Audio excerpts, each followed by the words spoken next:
You've been lied to about peace. They told you it comes from controlling everything, from fixing every problem, from making your life look perfect on the outside. But if that were true, why do so many people with the perfect job, the perfect house, the perfect smile, still lie awake at night? Why does your mind still race when the lights go out? Why do you feel tired even after hours in bed? The truth is, peace doesn't come from the outside. It comes from understanding the inside. And for over 2,500 years, Buddhist wisdom has held the key. Not in some temple far away, not in complicated rituals, but in simple truths about your thoughts, your fears, your cravings, and how to let them go. This isn't just another sleep audio. This is ancient truth, spoken gently, to help your mind finally let go, to help your body soften, to help your heart rest. As you listen, something inside you will begin to shift.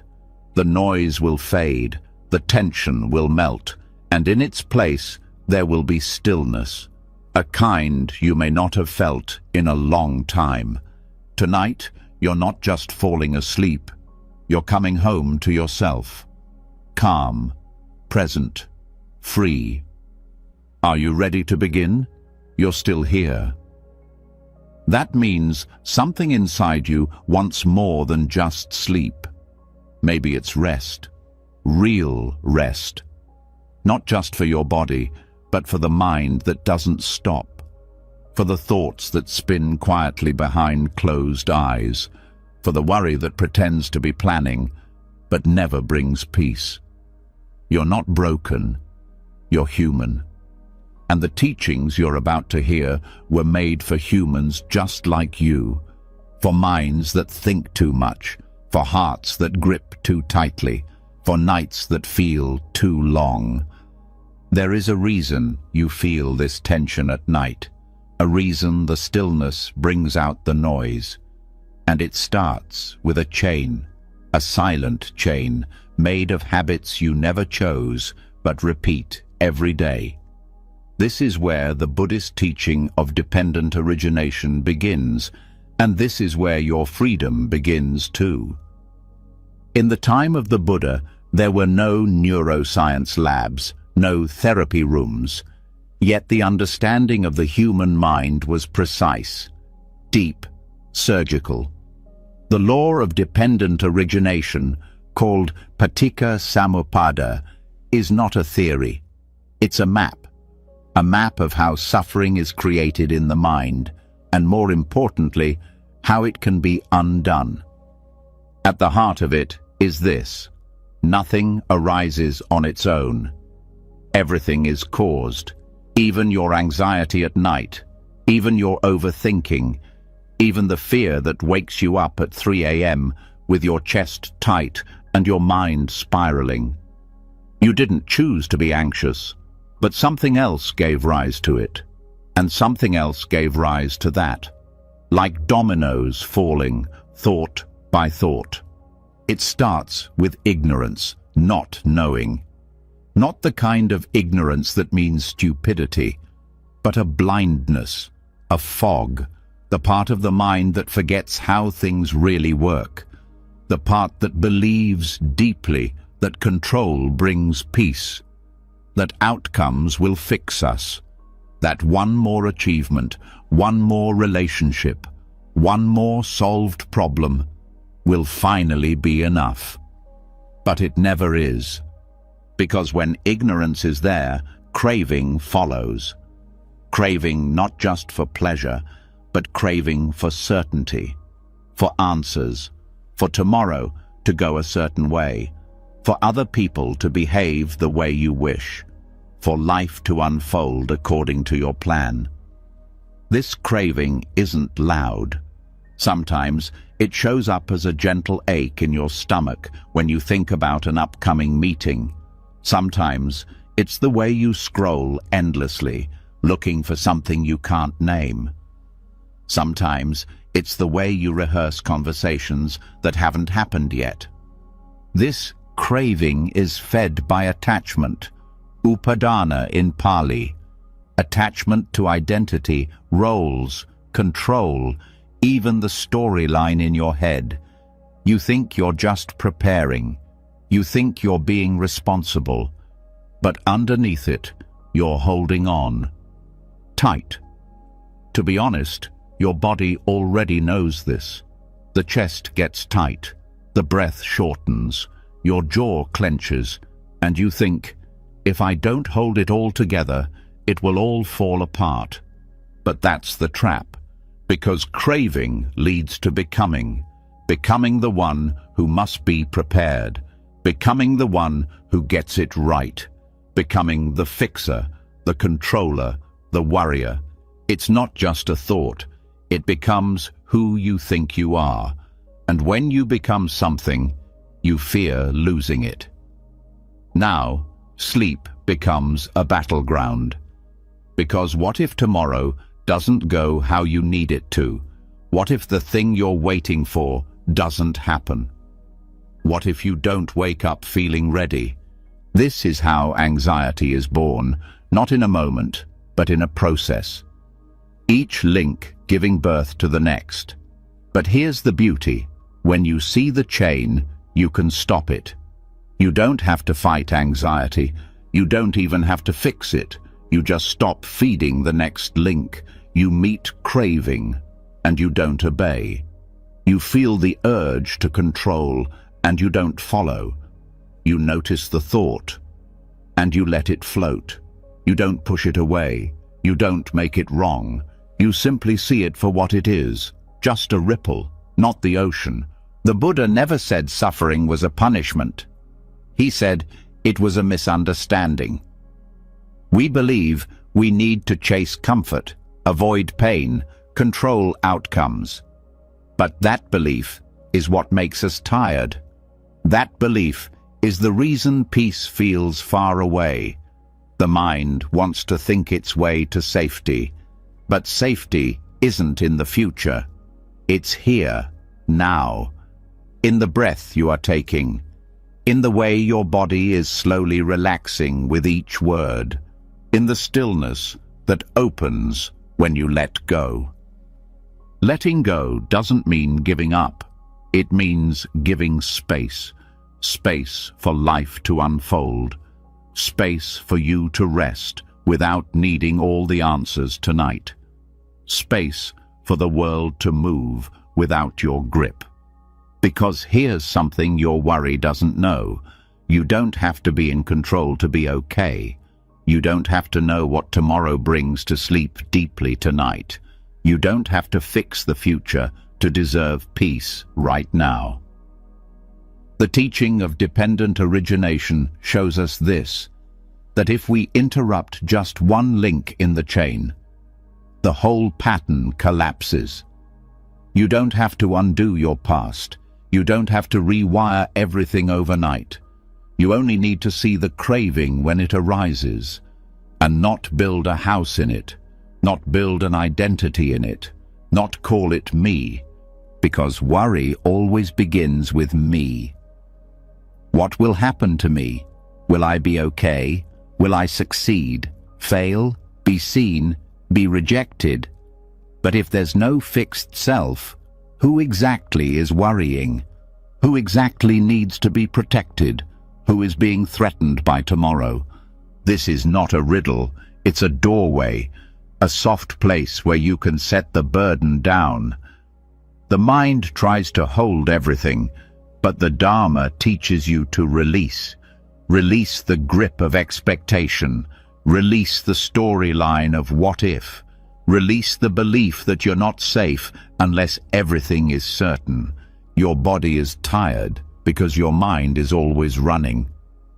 But what if you didn't have to run anymore? What if you could sit, breathe and say, right now, I don't know, and that's okay. This is not passivity, it's wisdom. It's what arises when you stop clinging to control, when you stop mistaking your thoughts for truth, when you stop chasing sleep and start receiving rest. Anxiety is not your enemy, it's your teacher. It shows you where you still believe you must fight, where you still believe you're alone, where you still believe that peace must be earned. But peace isn't earned, it's revealed. And it's revealed in the moments where you let things be. Let the day be what it was. Let tomorrow be what it will. Let your breath be enough for now. This is the end of the chain, not because the world is fixed, but because your heart no longer needs it to be. Right now, feel the bed supporting your body. Feel your chest rising and falling without effort. Notice the sounds around you. Notice how none of them are a threat. You are not in danger. You are not behind. You are not late for your life. You are here, alive, breathing, and ready to rest. The Buddha said, "When this is, that is. When this ceases, that ceases." And now you have begun to cease. Cease the clinging. Cease the resistance. Cease the endless loop of becoming. You are not the one holding it all together, and you never were. So tonight, let the chain fall. Let the wheel stop turning. Let the story soften. Sleep is not the absence of thought. It's the presence of peace. And peace begins when you stop reaching for it. Let this be your practice. Let this be your permission to stop trying, to stop proving, to stop chasing, and to simply rest. You've already taken the first step, and that's enough. Stay with your breath. Stay with this stillness. Stay here. You are safe. You are loved. And the night no longer needs your worry. And now that the weight has softened and your body knows how to rest without carrying tomorrow, we turn towards something deeper, something most people spend their lives avoiding. Not because it's dangerous, but because they believe looking at it will take their peace. They're wrong, because there is one truth more powerful than anxiety, more freeing than control, and more comforting than certainty.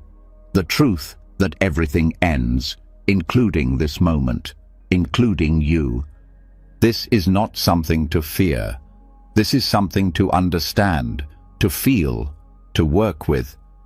This is Maranasati, the contemplation of death. A practice used not to scare the mind, but to calm it. Because when you truly understand that you will die, something beautiful happens. Your grip loosens, your priorities rearrange, the noise fades, and peace, the kind that no external success can offer, begins to rise quietly from within. Maranasati is not morbid, it is not dark, it is clear, honest, liberating. The Buddha taught it not to cause despair, but to end it. Because when you fully realize that your time is limited, every moment becomes more precious. And paradoxically, instead of panic, you find relief. You stop delaying your peace. You stop believing there will be a perfect time to feel okay. Because if not now, when? Most anxiety is rooted in an illusion of endlessness. The belief that there will always be more time, that you'll eventually catch up, that rest can be earned later. But that illusion keeps you tense, always waiting, always chasing. When you remember death, that illusion breaks, and what replaces it is presence. Contemplating death brings you closer to life. You see what really matters. You see how many of your worries are built on things that, in the end, won't even exist. The deadlines, the status, the fears about what people think, They all fade under the light of impermanence. And when they fade, your breath becomes enough. Your body becomes home. Sleep becomes sacred. To contemplate death doesn't mean to obsess over it. It means to hold it gently in your awareness, like a quiet companion. To remind yourself without fear that this moment is not guaranteed, that this breath is a gift. Not everyone who went to sleep last night woke up. Not everyone who made plans for tomorrow will get to see them unfold. And knowing this doesn't make you hopeless. It wakes you up. The mind has a tendency to wander into regrets and fears, but when death is kept close in the heart, the mind slows down, not because it is scared, but because it understands there is no time to waste on noise, there is no time to waste on pretending or proving or performing. You begin to live, even in the quietest of moments, with meaning. People often think the thought of death will steal their peace, but it is distraction that steals peace. It is illusion that creates fear. Death, when fully seen, brings a stillness so profound that the mind has nowhere left to run, nothing to chase, nothing to protect. In that space, you can finally rest. Not because everything is perfect, but because you've stopped trying to make it permanent. The body, too, softens with this understanding. There is no need to hold yourself tight through the night. There is no benefit in clenching your jaw over a tomorrow that might never come. When you accept your mortality, not in a dramatic way, but in a quiet, honest way, you begin to relax.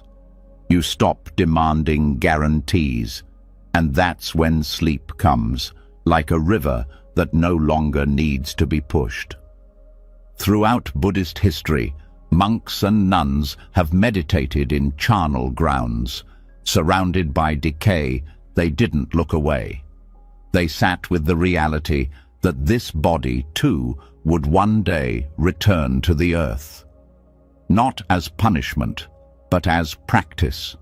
To see through the illusion of permanence, to understand that clinging is suffering, and to discover, in that truth, a peace that is unshakable.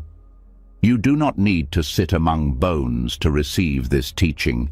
You only need to remember, quietly, gently, that you are passing through, that all forms change, that no experience lasts, that this thought will fade, that this night will end, that even the restless energy in your chest has a time limit. When you embrace death, not as something that will happen later, but as a presence woven into every moment, you awaken to the truth that every single breath is a blessing, every exhale is a release, every blink is sacred, and every night you get to rest is a miracle not to be overlooked. This teaching does not invite fear, it dissolves it. Because fear is born from pretending we are not vulnerable. Fear grows when we think we can outrun time. But death puts things in their right place. It reminds you that you do not need to do everything. You do not need to be everything. You only need to be here. You see, anxiety often comes from overimportance. The belief that your mistakes are fatal, that your future is fragile, that your life is one misstep away from collapse. But when you reflect on death, you understand that life was never about perfection. It was always about presence, and presence can never be taken away. It can only be forgotten. But now you are remembering. Right now, you are lying here with a body that breathes, with a heart that still beats, with a mind that can listen and understand. That, in itself, is extraordinary. There are no guarantees you'll get another night like this. And that's not a reason to panic. That's a reason to be kind. Kind to yourself. kind to this moment, kind to the need for rest. Let go of the idea that death is something far off. It is not distant, but it is not cruel either. It is simply the way life moves. All things change, and in that constant change, you are reminded that grasping is pointless. Control is an illusion. What brings peace is not having control, but letting go of the need for it. Buddhists often say, death is certain, the time of death is uncertain. Those words are not meant to depress you, they are meant to set you free. Free from delay, free from worry, free from trying to stretch time as if it owes you something. Time owes you nothing. But this moment, this gentle breath, offers you everything. There's a stillness that arises when you stop trying to outrun the truth. When you stop pretending that life is infinite. When you sit quietly with the reality that your time is unknown, your legacy unfinished, and your story still unfolding. That stillness is not fear. It's clarity. Most people don't want to think about death. They believe it will take their joy. But the truth is, most people are unhappy because they live like they're going to live forever. They postpone joy. They delay peace. They trade rest for achievement. But when you remember death, you return to simplicity. You don't need to chase anything tonight. You don't need to fix anything. You only need to be here, breathing, soft, open. There is a tenderness in remembering you will die. It humbles the ego. It silences the noise. It reminds you that no status, no possession, no amount of approval can protect you from impermanence. And that's okay, because you never needed protection, you needed perspective. Maranasati is not about morbidity, it's about meaning. And meaning comes when you realize how fragile life is, not in fear, but in gratitude. You are not entitled to another morning, and so tonight becomes sacred. Your bed becomes holy ground, your breath becomes a prayer. Not a desperate plea, but a quiet thank you. If this was your last night, what would you worry about? What would still matter? Who would you be trying to impress? And what would you finally let go of? The answers to those questions are the doorway to peace. Because peace comes when your life becomes simple again, when it's not about what you'll do tomorrow or how others see you, but about how you treat the only thing you truly have, this moment. Maranasati brings you back to that, again and again, until the noise dissolves, until the breath slows, until sleep becomes a soft surrender, not an escape. You do not need to be afraid of letting go. You've done it 1,000 times already. Every breath you take is a letting go of the last one. Every night you fall asleep is a letting go of who you were that day. And one day, when the final letting go comes, it will not be a punishment. It will be a return, like the ocean welcoming a wave. Tonight, let yourself fall into that rhythm. Let yourself soften, not because everything is solved, but because you see clearly. You know what's real. You know what matters. And most of the things that kept you awake last week don't matter now. They never did. This teaching is not about thinking. It is about feeling. Feeling your way back to truth. Feeling the weight drop from your chest. Feeling the tenderness of being here, even briefly. Feeling the stillness that death teaches better than anything else. If your time were shorter than you thought, would you still waste it on worry? Would you still hold grudges? Would you still rush past your own breath to chase something out there? Or would you pause? Would you stay? Would you say, "Thank you for this moment," even if it's imperfect? Maranasati invites you to answer with your presence, to stop needing life to be different before you can love it, to stop needing the future to be certain before you can rest. There is peace in remembering, not because death is beautiful, but because death is true. And truth, when met with compassion, always leads to peace. Let your breath slow now. Let your thoughts loosen. Let this moment be the only thing you serve tonight. You do not need to hold on to anything. The practice has already begun, and you are already free. You've now let go of the need to control tomorrow. You've rested in the truth that nothing lasts forever, and you've made peace with what cannot be changed. But even after all this, there's something subtle that still lingers. A residue. It's not fear. It's not craving. It's the quiet weight of your own actions, the conversations you had, the choices you made, the words you spoke without thinking, the ones you didn't speak but wish you had. What remains unsettled in the mind at night often comes from the day that's just passed, not from what happened to you, but from how you responded. And that's where karma enters, not as punishment, not as fate, but as a mirror. Karma, in the simplest sense, is cause and effect. Thought becomes intention. Intention becomes action. Action becomes a result. And that result echoes. Sometimes loud, sometimes silent, but always present.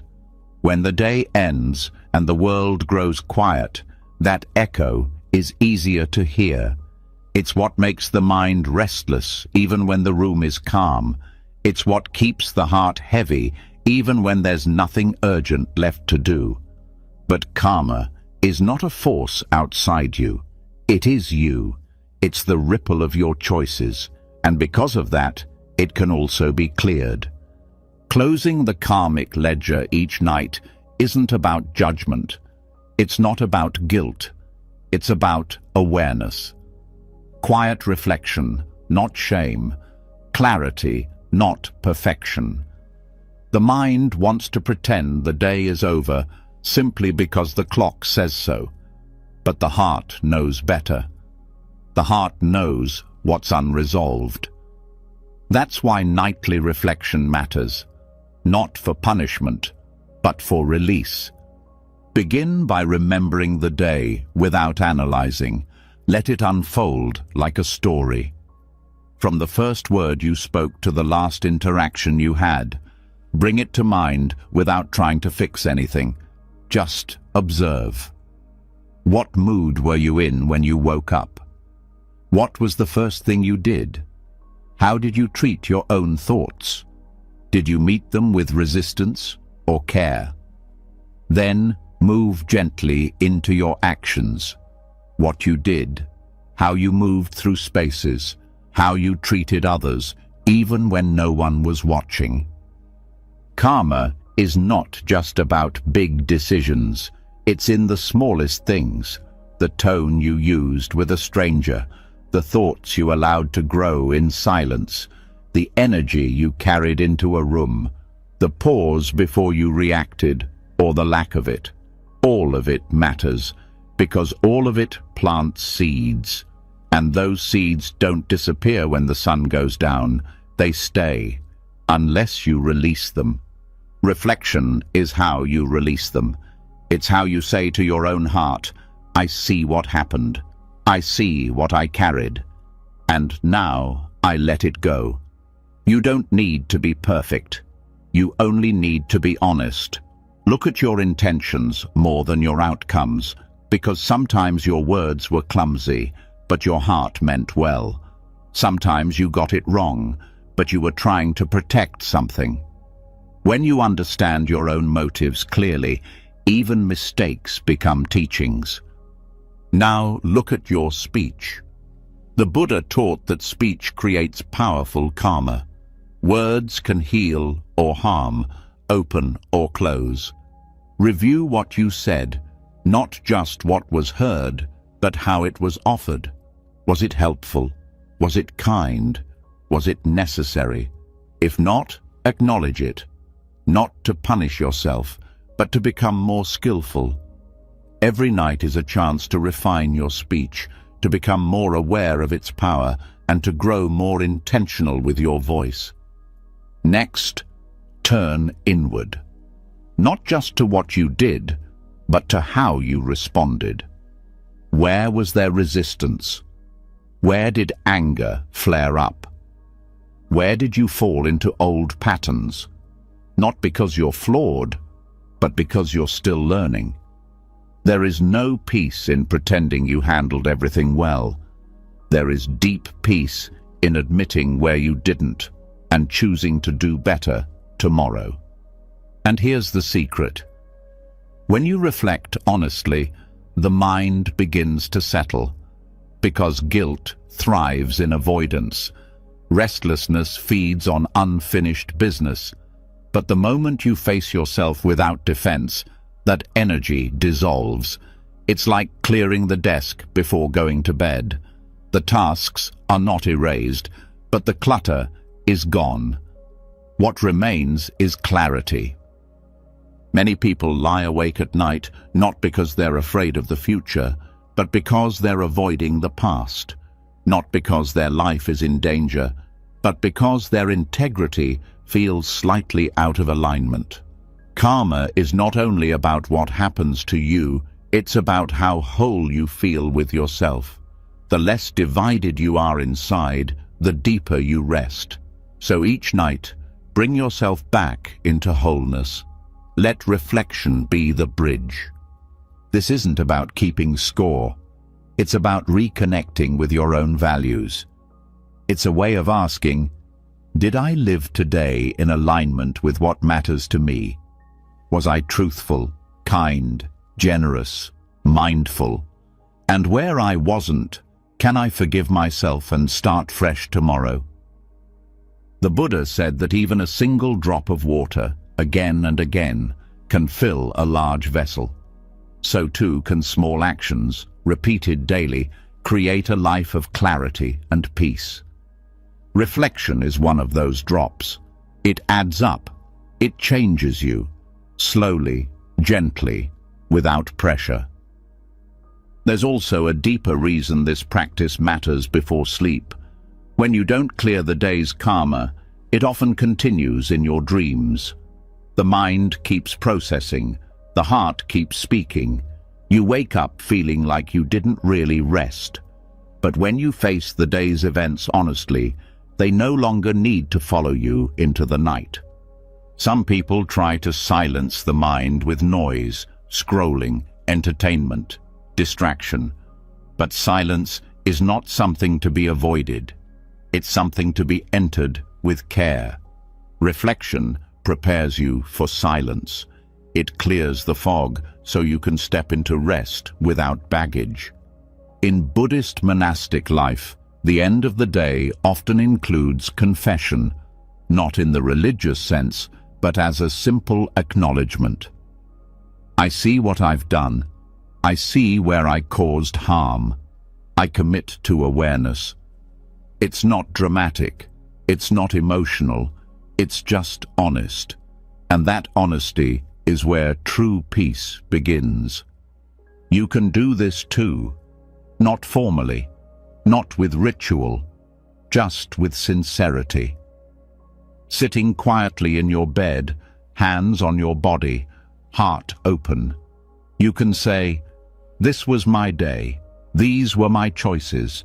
These are the things I'm grateful for. These are the things I release."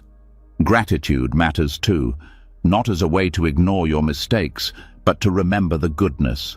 Because karma is not only about wrong action, it's about every kind word, every moment of patience, every small act of generosity you offered. Those matter. Acknowledge them. Celebrate them. They are seeds of peace. Water them. Even when the day was difficult, there was still beauty, still effort, still goodness. Don't let the mind fixate only on what went wrong. Let it also remember what went right. The moments you paused, the times you chose kindness when you could have chosen defense. The quiet victories no one saw, they count. They always count. As you reflect, be gentle. Your mind doesn't need a judge. It needs a witness. Your heart doesn't need shame. It needs space. Let your reflection be like a soft cloth wiping the dust from a mirror, not scrubbing, not forcing, just clearing what doesn't need to be carried into sleep. Some people think karma is fixed, that if they've made mistakes, they must suffer. But that's not true. The Buddha taught that karma can be purified, not by hiding it, but by seeing it clearly and choosing differently. Reflection is how purification begins, not by being perfect, but by being present. Tonight, let yourself be present, not just to your breath, but to your own story, not to relive it, but to close it. Let this day come to an end in your heart before it ends in time. Say what needs to be said in your mind. Forgive who needs to be forgiven, even if it's you. Release what doesn't belong to this moment. When you do this, sleep becomes easier, not because your mind is empty, but because your heart is no longer crowded. You don't need to control your thoughts. You only need to make peace with them, and peace comes through clarity. The ledger is never about balance in a mathematical sense. It's about balance in the soul. Does your day feel closed, or is something left open? If it's open, close it with intention. You don't need to fix it. You only need to see it. And in that seeing, healing begins. Let the breath deepen now. Let the body sink. Let the story of this day soften in the background. You have seen yourself. You have honored the truth. And that is enough. There is nothing more you need to carry. The karmic echoes are quiet now. The heart has been heard. You are ready for sleep. Not just as rest, but as return to stillness, to clarity, to the peace that comes when nothing is left unsaid within you. This day is done. Let it be complete, and let yourself begin again with ease. You've now stepped into a space of honesty. You've seen your day clearly. You've touched your intentions and actions without turning away. And something has already softened. But even with clarity, the heart may still cling. The mind may still replay moments. Some things you said, some things left undone. A plan that didn't unfold. An emotion that lingered longer than you wanted. You've reflected, you've acknowledged, and yet, part of you might still hold on. That's because awareness is only one part of release. The other part is deeper, the willingness to let go. Not just of what you did, but of the story you've attached to it. This is where anicca becomes your guide, not as an abstract idea, but as a living truth. Anicca means impermanence. It's one of the core insights the Buddha taught, not just to make sense of life, but to transform how we relate to it. Everything changes, not just the world around you, but the stories you carry inside. The pain you felt this morning, the joy that surprised you, the moment of anger that flared and faded, the plan that didn't go as you hoped. None of it is fixed. None of it stays. And that's not a problem. That's the path. So often, the struggle isn't what happened. It's the way we hold on to what happened. The mind loves to repeat things, not because it's cruel, but because it thinks repetition brings control. If you replay the conversation, maybe next time it will end differently. If you rethink the plan, maybe the result will feel better. If you hold tightly enough, maybe you won't feel regret. But holding on doesn't free you from the past. It ties you to it. And impermanence is what cuts the rope. When you realize that all things pass, your relationship to the day begins to shift. You stop trying to carve permanence into what was always temporary. That awkward exchange at work, the tension with a loved one, the opportunity you missed. They came, they left, and your clinging is the only thing that kept them here. Anicca doesn't ask you to deny your experience. It invites you to stop turning experience into identity. The emotion you felt wasn't wrong. It was just passing. The disappointment didn't define you. It visited. The plan that failed didn't collapse your worth. It simply ended. Every moment contains the seed of its own disappearance. When you understand this deeply, you start to release not by effort, but by insight. There is nothing to force, only something to see clearly. Tonight, let that clarity guide you. As you lie down, scan through your day one more time. Not to judge, not to analyze, just to see what you're still holding. Not the actions, you've already looked at those, but the attachments. What part of you is still stuck in a moment that's already gone? Where do you feel the tightness of clinging? What would it feel like to soften there? You don't have to let go by pushing. You can let go by seeing that there's nothing to hold. That memory will fade. That feeling will change. That unfinished task will find its place. You are not frozen in time. Life is not a fixed painting. It's a river. You step into it, and it keeps moving, with or without your permission. Sometimes you cling to stories because they feel like protection. If you let go of the anger, will it mean what happened was okay? If you release the disappointment, will it mean you no longer care? If you allow the plan to dissolve, does it mean you gave up? But none of those things are true. Letting go is not forgetting. It's remembering what is real now. The now is where healing happens. But if you are pulled backward by unfinished stories, the now gets blurred. You miss what is possible because you're clinging to what was. That's why impermanence is not only a truth, it's a medicine, a way of loosening what was never yours to hold forever. Every emotional event from your day, no matter how strong, has already begun to fade. Your awareness brings it into light, but Anicca allows it to dissolve. If you let it. Not everything needs closure in the form of resolution. Sometimes closure comes when you stop trying to fix the past and allow it to be incomplete. Incomplete is not broken. It's just what happens when life moves faster than your plans, when people respond in ways you didn't expect, when the world, in its unpredictable rhythm, moves beyond your design.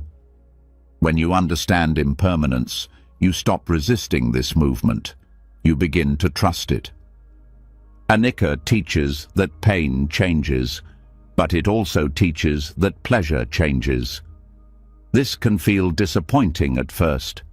Why can't joy stay forever? But that's the beauty. Because joy is impermanent, you learn to appreciate it. Because sorrow is impermanent, you learn not to fear it. You stop grasping at good moments and fighting bad ones. You stop turning today's stories into your permanent self. You are not the tiredness you felt at noon. You are not the frustration in that meeting. You are not the regret over what you didn't finish. You are not your to-do list, not your emotions, not your titles. You are the one watching it all arise and fade. The stillness behind the movement, the space that does not cling. Tonight, you get to rest in that space, the space that doesn't need stories to be complete, the space that doesn't argue with reality, the space that welcomes impermanence as a friend, not a threat. To live with awareness of anicca is not to be detached from life. It is to be more fully in it, because you no longer need it to be perfect. You stop needing things to last in order to matter. You start seeing value in the very fact that things change. Because if this heaviness will pass, then you don't have to fight it. And if this moment of peace will pass, you can cherish it more fully. Clarity grows in this understanding. Even your identity changes. The story you told yourself this morning may already feel different tonight. The doubt you carried may feel lighter. The confidence you lacked may have flickered back in, and none of it is wrong.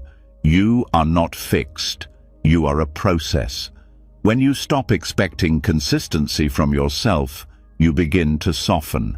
You let yourself evolve. You stop labeling every emotion as truth. You allow yourself to be new. This is freedom. Not the freedom to control everything, but the freedom that comes from needing nothing to stay the same. You begin to live in harmony with the nature of things, like the tree that sheds its leaves without regret, like the river that never holds itself in place. The pain of today might feel sharp now, but it's already different than it was an hour ago. And tomorrow, it will be softer still. The unfinished conversation, the unanswered message, the unmet goal, none of them are static. What's left open doesn't have to be a burden. It can be a doorway to patience, to gentleness, to growth. Growth doesn't happen because you hold tighter. It happens because you let life move through you without resistance. That's what anicca teaches you. And when you live that truth, rest is no longer something you chase. It becomes natural, because there is nothing left to hold. The mind will try to bring back today's stories. It will replay words, replay plans, replay emotions. Not because it's trying to hurt you, but because it doesn't yet trust that letting go is safe. But you can teach it, slowly, gently, by whispering back, that moment has passed, that thought is fading, that plan will evolve, that emotion has served its time. Even the body changes as you begin to let go. The breath deepens, the muscles soften, the nervous system settles. Because when the mind stops replaying stories, the body no longer needs to protect you from them. Sleep becomes not a battle, but a return, a coming home. You're not who you were this morning, and that's a blessing. You've changed, grown, released. And even if the day brought pain, it didn't define you. It simply visited, like weather, like wind, like waves. Nothing is stuck. Not your thoughts, not your feelings, not your path. When you accept this, you stop needing to rewrite the day. You let it rest as it is. You let yourself rest as you are. Now take a breath and feel the truth in your body. The shift that's already happening, the soft untangling of what doesn't need to stay, the subtle release of everything that can't follow you into sleep. This is the power of anicca, not just as a teaching, but as an experience. Let the mind rest in that. Let the heart rest in that. Let the story of today dissolve without needing to be completed. You've done what you could. You've seen what needed to be seen, and now you let it go. What's done is done. What's left will find its time, and you are free to rest. Now that the stories of today have dissolved, now that your breath flows more easily and the mind is less tangled in the loops of memory, something else becomes clear. Emptiness is not the same as loneliness. You've let go of the attachments, the unfinished plans, the emotional weight of the day, but in the silence that remains, another need begins to stir quietly in the background.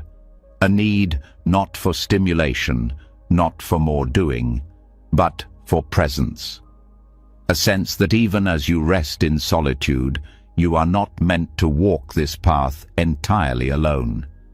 There is strength in being with yourself, but there is also peace in being accompanied, not physically, not socially, but spiritually. This is where the practice of spiritual companionship begins. In Buddhism, Sangha means community, a gathering of those who walk the path of awakening. It traditionally refers to monks and nuns, but its deeper meaning goes beyond structure. It points to those beings, living or not, who embody wisdom, who hold space for truth, who walk beside you in silence. You may never meet them in person, they may not be in the room, but they are near. Their presence lives in teachings, in memory, in the feeling of steadiness that arises when you remember you are not the first to go through this. The Buddha walked this path. So did his disciples. So have countless beings across time and space who sat with fear and chose love, who faced impermanence and found peace, who met suffering and responded with compassion. Their bodies may be gone, but their awareness remains. You do not have to be religious to feel this.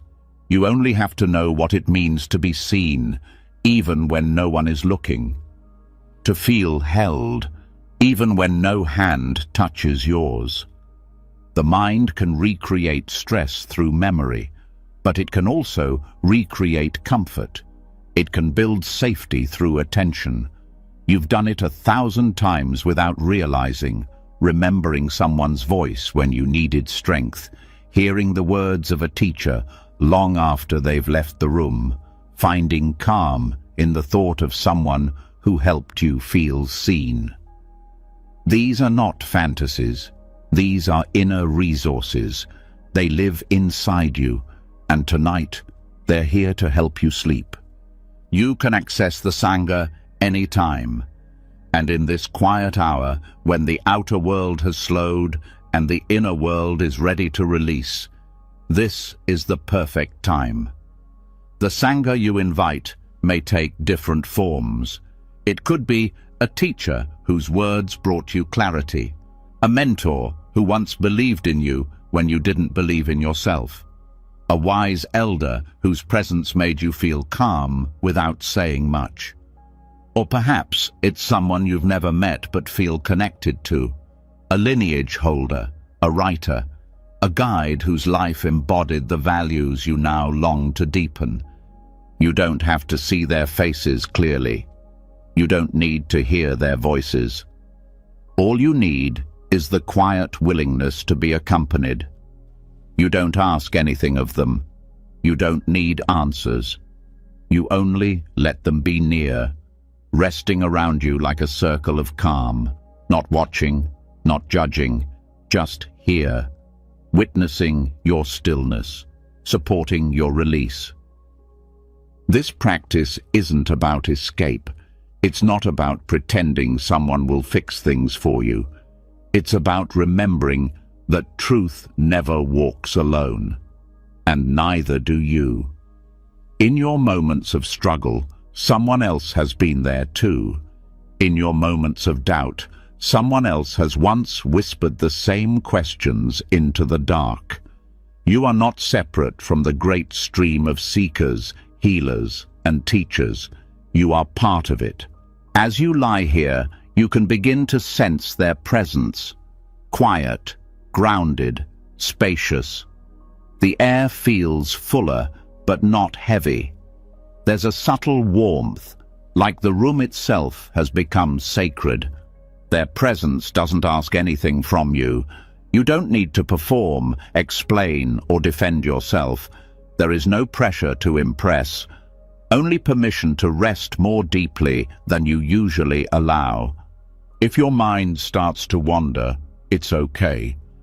Just return to the sense of being supported.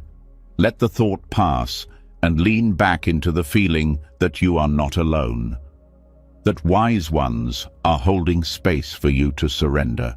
That your vulnerability is not a flaw, but a doorway to deeper connection. This Sangha isn't limited to humans. You may feel the presence of qualities instead: compassion, patience, courage. These too can be companions, not as abstract words, but as living energies that surround and soothe. Compassion sitting at your left shoulder, clarity at your right, peace at your feet, steadiness behind you, trust above you. They are not fantasies, they are states of mind cultivated by practice, summoned by attention. As you rest in this circle, your nervous system begins to recalibrate. You stop feeling like you must be alert to survive the night. You no longer need to scan for threat in the silence. The body learns, through repetition, that safety can exist even when the future is unknown. That rest can be sacred even when the day was hard. That sleep is allowed even when your life is still unfolding. Spiritual companionship is not about being rescued. It's about being reminded. Reminded that you belong. That you are part of something larger than your thoughts. That your heart's longing for peace is shared by every being who's ever lived. When you know that, loneliness doesn't hold the same power. Isolation becomes solitude. Solitude becomes refuge. Many people carry the belief that they must do everything alone, that asking for help, even silently, is weakness, that resting in the presence of others is dependency. But this belief is not truth. It's conditioning. The truth is, interconnection is your nature. Dependence is not failure. It is life expressing itself through relationship. And the most powerful relationships are sometimes the quietest ones. Tonight, let yourself lean into this truth. You are not meant to hold everything by yourself. You were never asked to. There are hands you cannot see, holding space for your rest. There are minds that have walked this road before you, lighting the path not by instruction, but by being. You may feel tears arise. That is not sadness. That is your system exhaling. That is the armor loosening. That is the soul remembering that it never needed to carry so much for so long in silence. Let the Sangha surround you now, not with noise, not with answers, just with presence. Silent, steady presence, the kind that says, rest is safe, stillness is welcome. You are not too much. You are not too far. You are simply here, and that is enough. If thoughts rise, let them be held in this circle. You don't need to resolve them. You don't need to resist them. They are seen. They are softened. They are allowed to float and fade like clouds in a wide sky. This is not about worship. This is about connection, not through belief, but through shared experience, through the felt knowing that others have sat where you now lie. Others have trembled with the same fears. Others have sought sleep with the same weight in their chest, and they too were held. Some of them are holding you now, not because you called, but because presence does not need a reason to offer itself. In the Dharma, compassion is not earned.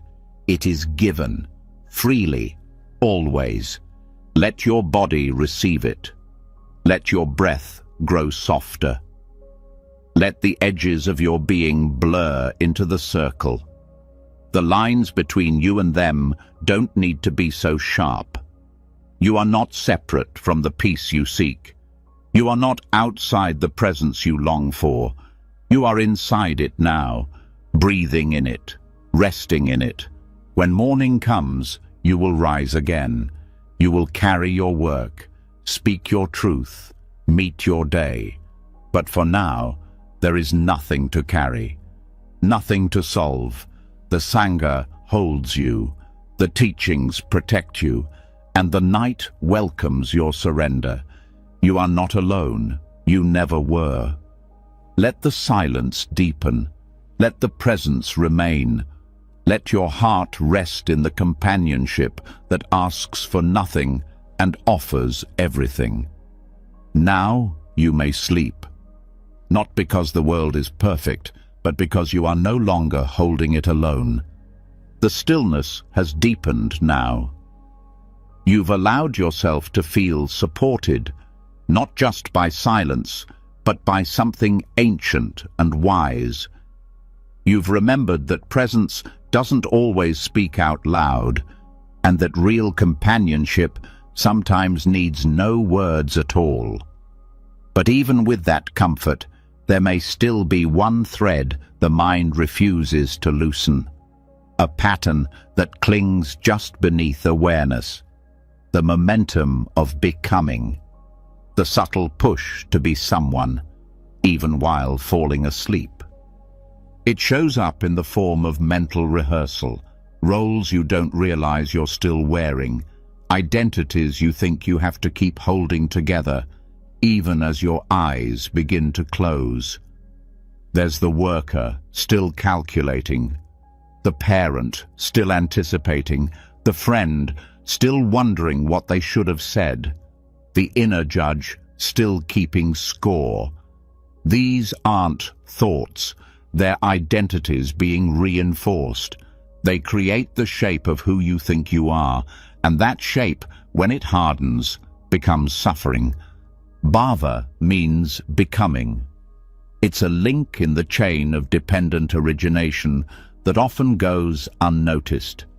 Because it doesn't scream, it hums, a quiet background hum of identity building. I am the one who must succeed. I am the one who failed today. I am the one who fixes. I am the one who needs to know. I am the one who needs to be seen. Without realizing it, the mind spends every hour reinforcing this idea of self, and when night comes, it doesn't stop. It just changes tone. That's why sleep can feel like resistance. The process of becoming doesn't want to be interrupted. It wants to finish its loop. The mind wants to complete the role it's playing before it can release into rest. But bhava doesn't ever complete itself. That's the trap. Becoming is endless. The role always extends. The story always expands. The mind always finds one more scene to act out. And so you stay awake, not because your body isn't tired, but because your identity is still performing. To fall asleep deeply, you have to step out of the role, not destroy it, not reject it. Just take off the costume. Let go of the idea that you have to continue being anyone at all right now. You are not required to be yourself. You don't have to carry forward the image that got you through the day. You don't need to be the version of you that earned approval, that stayed composed, that kept it all together. You are allowed to dissolve. When the Buddha spoke of bhava, he pointed to this subtle engine that drives the need to exist in a certain way. It's not the same as simply being. It's becoming, a reaching, a shaping, a continuous construction. This process is not bad. It helps us function in the world. But when it goes unchecked, it becomes heavy, especially at night, when nothing else is required of you, but your system still insists on being someone. This is where awareness becomes medicine. Begin to notice which version of yourself is trying to survive this moment. Are you still the thinker, the planner, the caretaker, the achiever? What is the mind holding on to? What image is being protected, repeated, maintained, even as the rest of you longs to rest? You can interrupt this pattern, not by force, but by clarity. The moment you recognize bhava in action, the chain begins to weaken. The momentum slows. You don't have to fight to become someone else. You just stop becoming, right here, right now. The identity pauses, and behind it, there's space. You might feel that letting go of identity is dangerous. Who will protect you if you're not the one in charge? Who will make sure everything is okay? But this fear is built into bhava. It convinces you that without a role, you're nothing. But the truth is, without a role, you're free. Freedom doesn't mean disappearance. It means resting in being without the pressure of becoming. It means allowing your breath to exist without labels. It means letting your awareness return to a neutral state, not defined, not limited, not fixed. This is the ground from which real sleep arises. Not sleep as shutdown, but sleep as return. Start by noticing the tension in the body that corresponds to the role you're still playing. The clenched jaw of the thinker. The lifted shoulders of the responsible one. The tight chest of the one who must be right. These physical cues show you where bhava is still active. When you feel them, soften. Let that role lose its grip. Let the body be just a body again. Let the mind be just space. You don't need to assign meaning to every event from the day. You don't need to finish every thought. The need to complete the story is part of bhava. The need to tie up loose ends before sleep is not a necessity. It's a pattern, and it can be broken. Let yourself become no one. Let your name fall away. Let the titles fade. Let the pressures stop circling. Right now, you are not required to be anything for anyone. You are not a project. You are not a role. You are not the sum of your decisions. You are simply awareness resting in form. Even the idea of being spiritual can be dropped. Even the one trying to practice well can step aside. Perfectionism sneaks into every identity. The one who meditates, the one who grows, the one who improves. Let that one rest too. No progress is needed now. No insight must be gained. You are not here to achieve transformation. You are here to sleep, and that is enough. Bhava creates suffering not because identity is bad, but because identity is impermanent. And the more tightly you grip it, the more painful its changes become. The version of you from yesterday may no longer exist. That's okay. The version of you from tomorrow has not arrived. That's okay too. In this in-between space, you are whole. The mind may protest. It may say, "But I need to be someone. I need to be understood.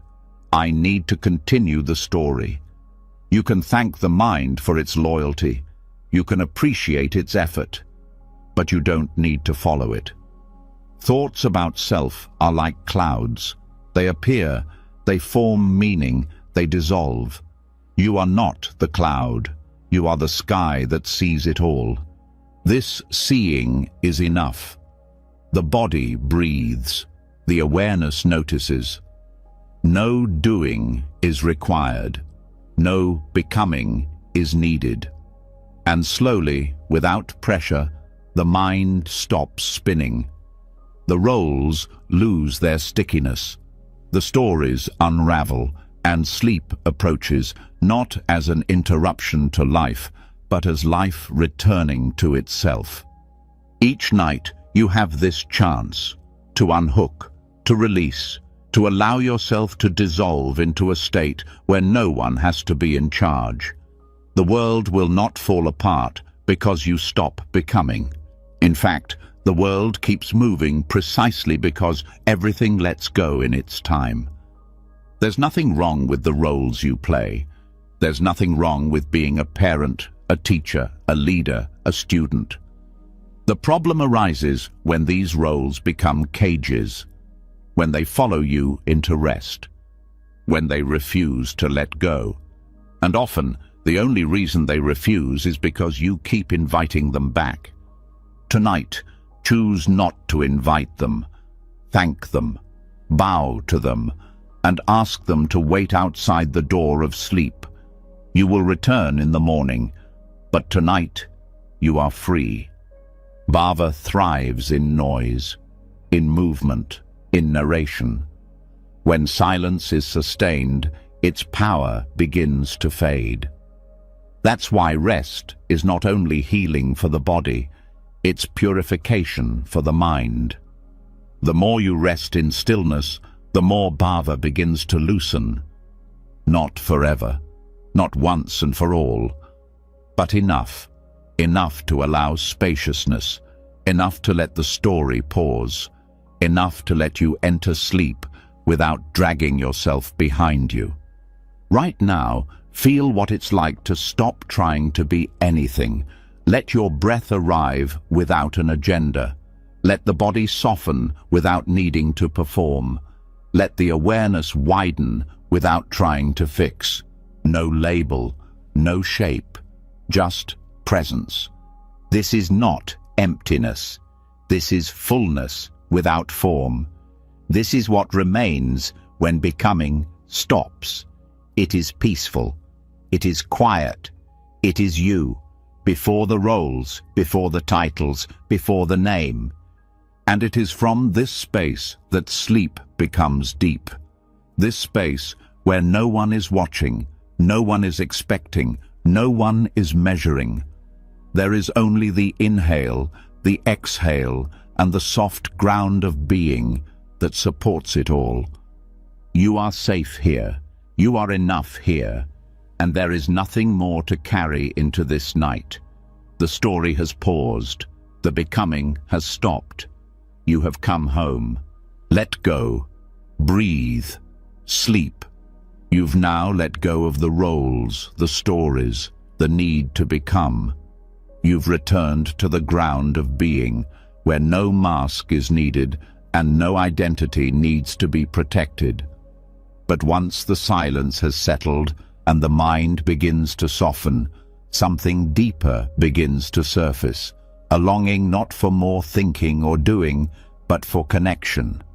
A quiet yearning to feel warmth, to feel belonging, to feel that your heart, in its raw and open state, is not only allowed here, but welcomed. And from that space, the heart doesn't just rest, it begins to shine. This is the point where rest becomes more than physical recovery. It becomes nourishment, not only for the nervous system, but for the deeper layers of the self that seek wholeness. This is where the Brahmaviharas come in, not as abstract principles, but as a living ritual to guide your final steps before sleep. These four qualities, metta, karuna, mudita, and upekkha, are known as the divine abodes. Not because they are far away or difficult to reach, but because they are places you can rest in. States of the heart that you can return to again and again. They are not ideas, they are practices. And when brought into the night, they have the power to reshape how you relate to your day, your mind, your past, your future, and most importantly, how you relate to yourself as you drift into sleep. Metta is the foundation.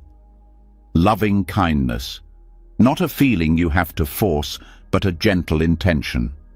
The wish for well-being, for safety, for peace. Begin by offering it to yourself, not in words alone, but in how you hold your attention. Let your inner tone soften. Let the judgment dissolve. Let the inner critic step aside. Say quietly within, "May I be safe. May I be well. May I rest with ease." This is not a performance. It's a remembering that beneath all the striving and doing, you are worthy of care. The mind may try to argue. It may say, "You didn't do enough today to deserve this." That's okay. Offer the wish anyway, even if it feels mechanical at first, even if the heart feels numb. Keep the intention steady. May I be free from harm. May I feel love. May I sleep in peace. And slowly, the heart begins to respond, because kindness is not something you have to feel to offer. It's something you practice into being. Once metta begins to settle, the heart becomes ready for karuna, compassion, not in the abstract, but in direct response to the pain that still lingers in the system. Begin to bring awareness to any place in the body where tension still resides, any emotion that hasn't quite released, any tightness around the edges of the breath, and meet it with care, not to fix, not to push away, but to acknowledge. This hurts, and that's okay. May this pain soften. May I hold it with gentleness. Compassion doesn't mean indulging in pain. It means creating space for it to be seen and held without fear. You can extend this compassion not only to your own experience, but to others who struggle today. Think of someone else who suffered, whether close or far. A stranger, a friend, someone in conflict, someone unseen. May they be held. May their pain ease. May they feel supported. This isn't about solving their problems. It's about keeping their humanity in your heart. When you move into this kind of reflection, the heart begins to widen. And that widening makes room for the next quality, mudita, sympathetic joy. A difficult practice for many, but one that unlocks an immense source of energy. Let your heart open to the joy of others. Think of someone who felt happiness today, someone who succeeded, someone who laughed, someone who found peace, even if only briefly. Instead of comparison, offer joy. May their joy continue. May it grow. May they feel supported in their goodness. You can also reflect on your own joy, moments of delight, even if small, a kind interaction, a soft moment, a breath that felt deep, a moment of laughter or gratitude or connection. Let yourself remember without clinging, without needing it to last. Just feel it. This was real. This happened. Let the heart feel glad. Not because you are escaping the difficult, but because joy is part of truth too. Joy that is not tied to ownership becomes light. It frees the heart from envy, from resentment, from scarcity. It teaches the nervous system that goodness exists even when times are hard. That joy is not earned. It can arise for anyone, and we can celebrate it as our own. Even when it's not ours personally, it touches something shared within us. The last of the four, and perhaps the most balancing, is upekkha, equanimity. This is the deep, calm knowing that all things rise and pass, that outcomes are uncertain, that what is within your control is limited, that life is not fair in the way the mind wants it to be, and yet it moves in patterns far beyond our understanding. Equanimity doesn't numb you, it steadies you. It allows you to hold both joy and sorrow without being broken by either. It says, I care, but I will not cling. I feel, but I will not collapse. I am present, but I do not need to control. Let this energy wash over you now, a quiet strength, not forceful, not rigid, just steady. Let your body feel it, like a tree in soft wind, grounded, responsive, unshaken. These four qualities together become a bed for the heart. Not just a metaphor, but a real resting place.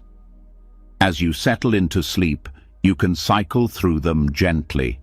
No order is required. Let metta hold your breath. Let karuna soften your muscles. Let mudita warm your chest. Let upekkha quiet your thoughts. You don't need to concentrate. Just remember, this is not a method for better sleep. This is sleep as practice, sleep as offering, sleep as surrender. You're not trying to get anywhere. You're not using the practice to fall asleep. You're letting sleep become part of the practice. The moment the heart settles into these qualities, sleep comes not as escape, but as continuation. The training continues beneath the surface. The mind begins to rest in habits that heal instead of patterns that harm. In time, these qualities begin to shape how you meet your days. You become more patient, more steady, more available to others, more gentle with yourself. But none of that needs to be your focus now. Right now, you are not practicing to change. You are practicing to care for your heart as it is, to let it rest in something real. If thoughts arise during this process, you don't need to resist them. Just meet them with one of the Brahma Viharas. A harsh thought, offer metta. A painful memory, hold it with karuna. A bitter comparison, soften into mudita. A sense of overwhelm, anchor in upekkha. Each one becomes a tool, each one becomes a doorway. You are not trapped in thought, you are being invited to practice. Eventually the thinking slows, the heart grows quiet, the body releases what is left, not all at once, but enough. Enough to allow sleep to come in, to wrap you in stillness, to return you to yourself. This is the divine home, not far away, but right here in the middle of the night, with no temple, no ritual, just breath and care and presence. Let yourself remain here. There is nowhere else you need to be. You are not late, you are not wrong, you are not unfinished, you are whole. And the heart knows what to do. Let it rest, let it soften, let it return to kindness, and sleep will follow, not as an interruption to the path, but as part of the path itself. The heart has softened, the mind is quieter. You've met the night not with resistance, but with care. Loving kindness, compassion, joy, and balance have created a deep space for surrender. And now, something deeper is ready to be touched, not with thought, not with reflection, but with awareness.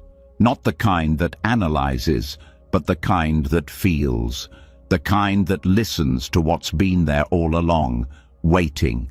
Because even after calming the emotions and easing the mind, the body often still carries the day, in its shoulders, in its breath, in its bones.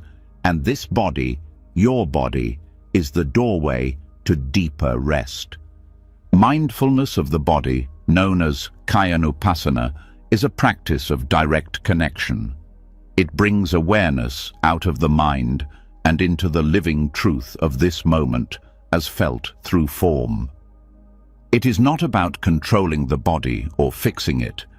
It's not about achieving stillness. It's about seeing what is already here, clearly, kindly, with total presence. In sleep preparation, this is not just helpful. It is sacred. Because while the mind can let go of thoughts and the heart can soften around emotions, the body needs to be felt to release what it carries. That release doesn't come from force. It comes from attention, noticing without pressure, allowing without expectation.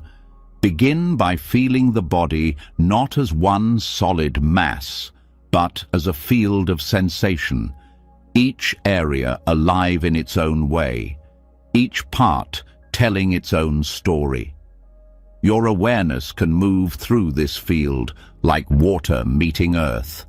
No need to dig, no need to rush. Just visit each area gently. Start at the top of the head. Feel the scalp, the forehead. Is there tension there? Is there warmth or coolness, tingling or stillness? Not to judge, just to notice. Then let the awareness drop into the eyes, the muscles around them. Let them soften. Then to the jaw, the mouth, the back of the neck. Each place a doorway, each part a message. Mindfulness of the body is not about scanning for pain. It's about intimacy, getting close to the real, simple experience of being alive. This body breathes. This body rests.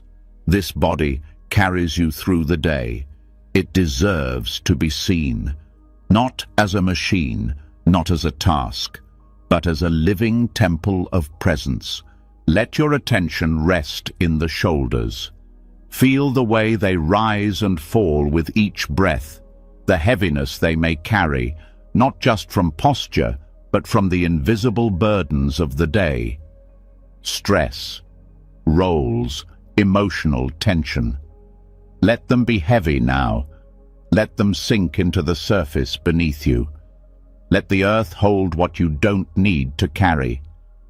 Move to the arms, the hands, each finger, not to tighten or stretch, just to know they are there. The body relaxes more deeply when it feels seen.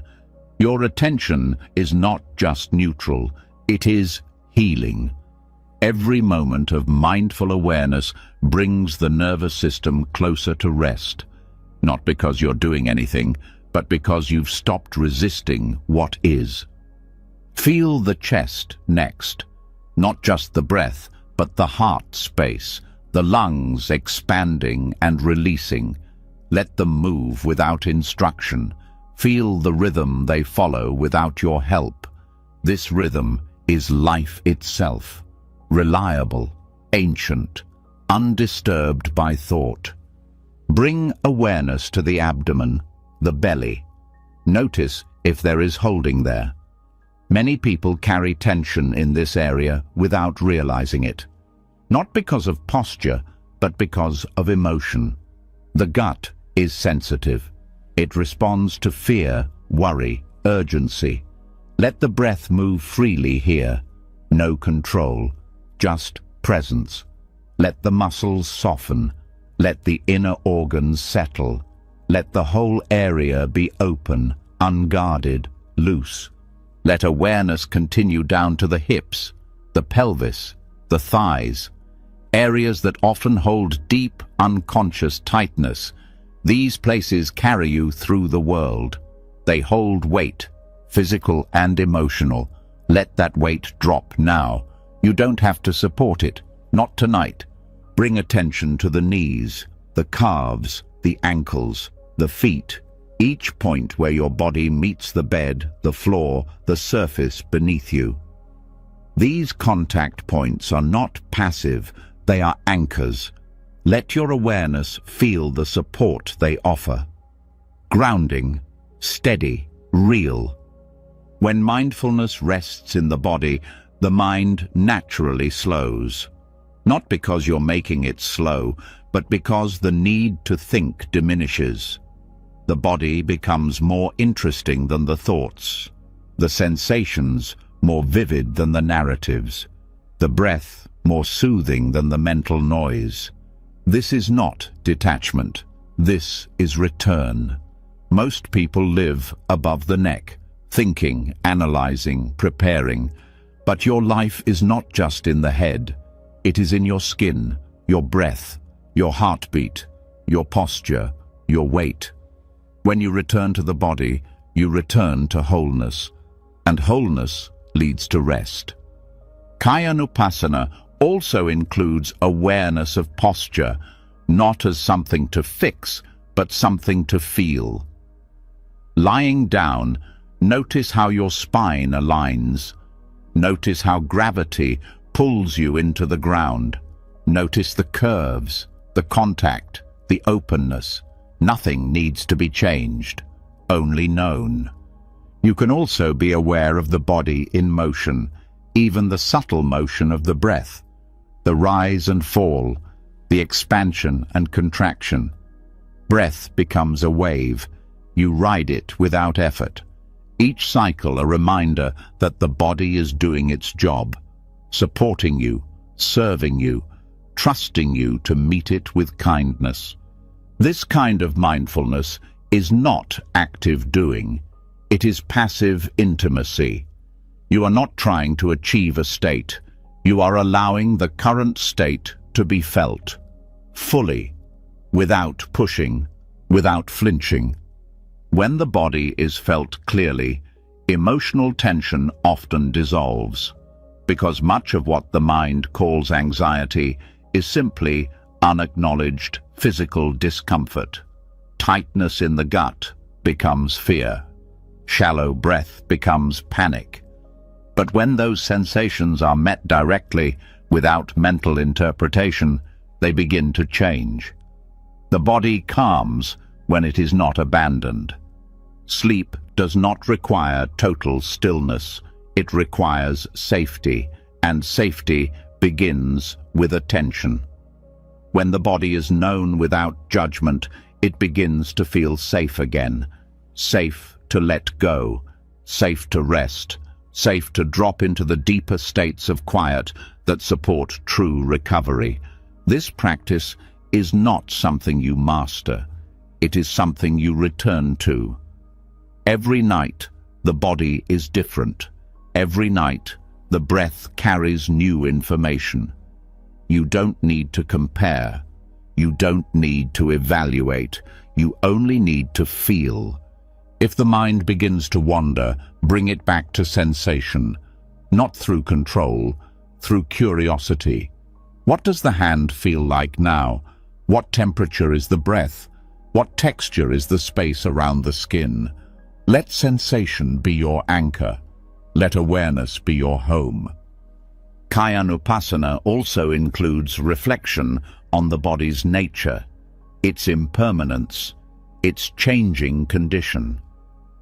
This does not create fear. It creates perspective. This body is not fixed. It ages, it changes, it heals, it responds to care, and that change is part of its beauty. You are not trapped in this form. You are living through it, and when you care for it with mindfulness, it becomes not just a vehicle, but a refuge. Let the breath now become your central focus. Not in a sharp way, in a gentle, open way. Let it move through the body like a breeze through a forest, touching each part, clearing what is stagnant, softening what is tight, bringing nourishment to every cell. There is no perfect way to do this. There is only the invitation to stay close, to not drift too far into abstraction, to not float too far into thought. Stay here, in the breath, in the limbs, in the subtle movements. Stay here. When mindfulness is steady, the inner environment becomes silent. Not because you've forced it, but because everything is being heard. The body has spoken. You have listened. There is nothing left to say, only peace to feel. And now, as you rest in this silence, the body begins to shift into sleep, not out of exhaustion, but out of trust. The system knows it is safe. The mind knows it is not needed. The heart knows it is held. This is the sacred path into sleep, not by escape, not by shutting down, but by returning, fully, gently, here, now, in the breath, in the body, in awareness. Let that be enough, and let the night carry you from here. The breath has slowed, the body has been met with care. Awareness has returned to the living truth of this moment. Still, even with the nervous system calm and the physical form fully seen, sleep may remain just out of reach. The body is ready, but the mind, in its subtle movements, still resists. The thoughts are no longer loud, but something else lingers, a sense of self struggling against the silence. A quiet inner voice that says, "I can't sleep. I'm doing something wrong. Why can't I just let go?" This is not restlessness of the body. This is the clinging of identity. A sense of self wrapped tightly around a moment it can't control. This is where the practice of non-self becomes essential. Anatta, one of the core insights of the Buddha's teaching, is not a rejection of personality or denial of existence. It is a clear seeing into the absence of a permanent, separate self. It is the recognition that what we call me is not one solid thing, but a changing collection of thoughts, sensations, roles, memories, habits, and that none of it is fixed. None of it is truly who we are. When insomnia arises, the suffering is not only in the wakefulness, it is in the personal story that forms around it. I am failing. I should be asleep by now. There must be something wrong with me. These are not neutral observations. They are identity statements. They take a temporary condition and turn it into a personal failure. But through the lens of non-self, these thoughts can be questioned. Who is the I that isn't sleeping? Where is this fixed identity that believes it must be in control? What happens when you stop identifying with the one who struggles? The practice is not about suppressing thoughts.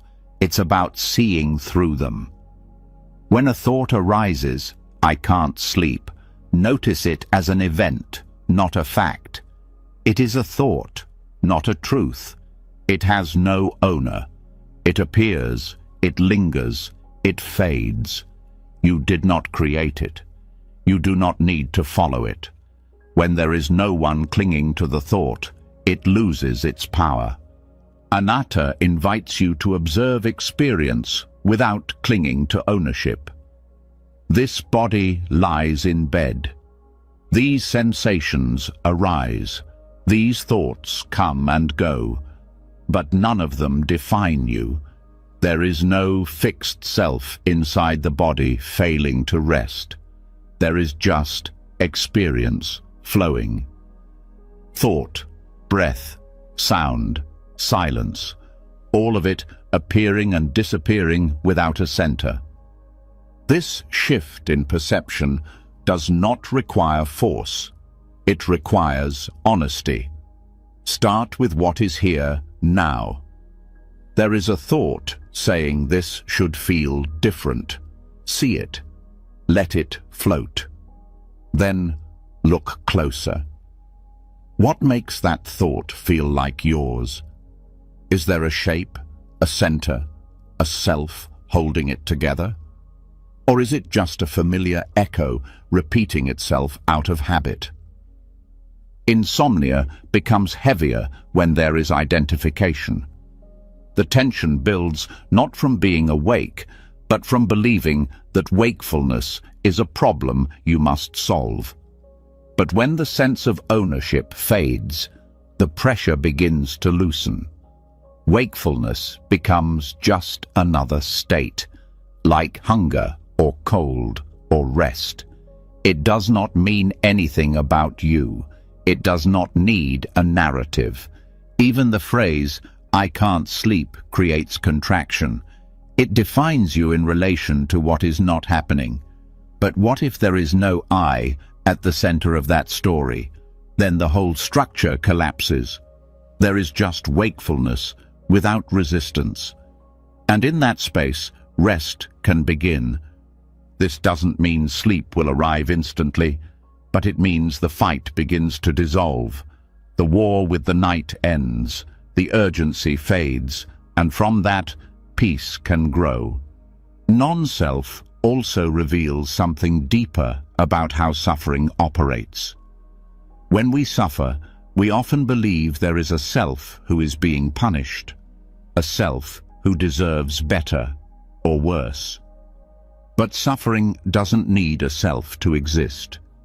It just needs attachment to impermanent things.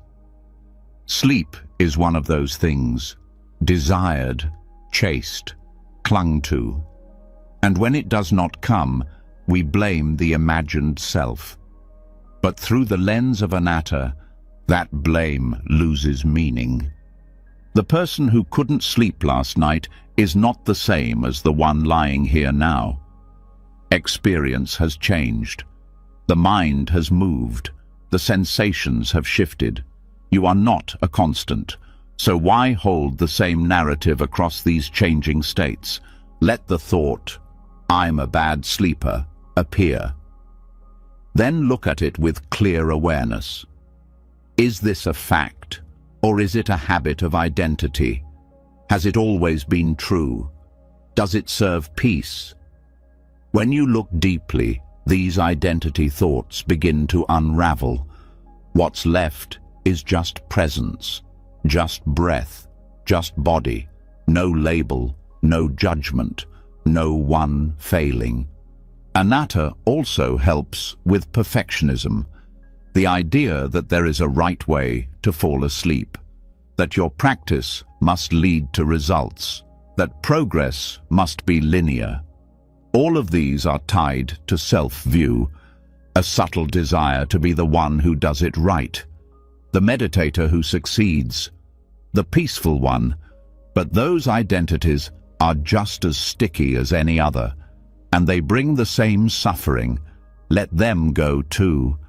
Rest happens when there is space, when the mind no longer needs to prove something, when the body is not pressured to perform, when awareness is free to observe without commentary. This is what anatta offers, not a void, but a freedom. The freedom to experience life without carrying the burden of being someone inside it. You are not the thoughts about sleep. You are not the one judging the breath. You are not the voice predicting tomorrow's exhaustion. These are processes. They happen on their own, like clouds passing in the sky. You don't need to own them. You don't need to stop them. Just see them as they are, temporary, impersonal, fading. This perspective is not disconnection. It is deeper connection. Not with the story of self, but with what's actually happening. When the narrative dissolves, the senses come alive. The feel of the blanket, the sound of the night air, the rhythm of the breath. These simple things become vivid. They require no identity, just attention. As attention settles, the need for identity fades. The mind stops looking for someone to be. There is just seeing, just knowing, just being. Not as a self, but as awareness itself. And this awareness doesn't resist anything. It doesn't demand sleep. It doesn't argue with wakefulness. It just watches. And in that watching, peace arises.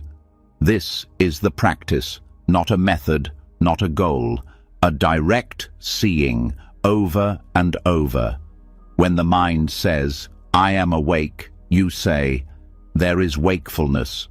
When the mind says, "I'm failing," you say, "There is judgment." No pushback, no fight, just seeing. Over time, the mind begins to believe the new pattern, that there is no you to protect, no you to defend, no you to fix, just moments unfolding, just experience flowing, no center, no stuckness, no self-clinging. Insomnia may still arise, but it won't define you. It won't harden into suffering. It will be a visitor, temporary, harmless, and maybe, without the story, it will pass more quickly, or maybe not. Either way, the peace is the same, because peace was never about sleep. It was about release. Now, as you lie here, feel the breath again. Let go of the one who is tracking it. Let go of the one who is trying. Just feel, just be. Let the body rest without being anyone. Let the thoughts rise without needing to belong to them. Let sleep come or not. It no longer defines anything. You are already whole, already free. And the night holds you without needing a name. The grip of identity has loosened. You've begun to witness experience as it is, without placing yourself at the center of every thought. The sense of "I am failing" has softened into the awareness that thoughts, sensations, and moods come and go on their own, without needing to define who you are. But even with this clarity, there is another layer that often hides beneath wakefulness, a layer that doesn't come from what's happening, but from how you respond to it. It's not the experience itself that causes the deepest suffering, but the way you carry it forward long after the moment has passed.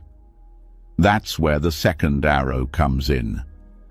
In Buddhist psychology, there is a teaching that says, when something painful happens, that is the first arrow. It is life doing what life does. A difficulty, a discomfort, a moment of sadness, frustration, or disappointment. These are part of being human. But then the mind often reacts with judgment, resistance, and self-blame. It adds a second arrow, deeper, sharper, and often longer lasting than the first. This is the suffering that we create ourselves. Before bed, this second arrow often hides in the thoughts we replay. Maybe something went wrong during the day.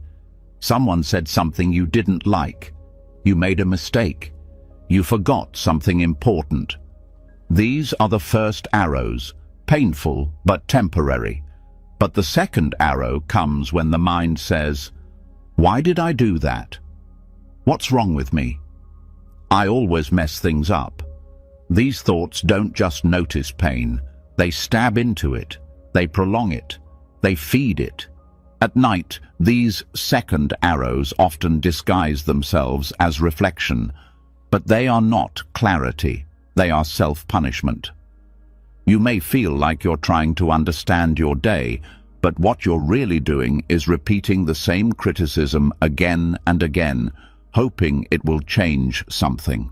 But the past won't change. What can change is how much of it you carry into your rest. The first step is to recognize the difference. Begin to notice when your thoughts are simply naming what happened, and when they are layering on stories about what it means. I forgot to send the message is the first arrow. I'm irresponsible and people must be disappointed in me is the second. One is a fact, the other is suffering added by the mind. You can learn to stop before the second arrow. Or if you've already shot it, you can learn to pull it out gently. You don't need to keep it embedded in your thinking. The way to do that is not to argue with the mind, but to meet it with understanding. You can say, yes, this happened. Yes, it was unpleasant, but I don't need to make it worse. That is already a doorway to peace. This practice isn't about ignoring mistakes. It's about responding without harm. You can acknowledge what went wrong without attacking yourself. You can learn without tearing yourself down. In fact, you learn more when you're not afraid of your own mind. When the inner environment is safe, insight becomes possible. When the mind stops punishing itself, sleep becomes easier.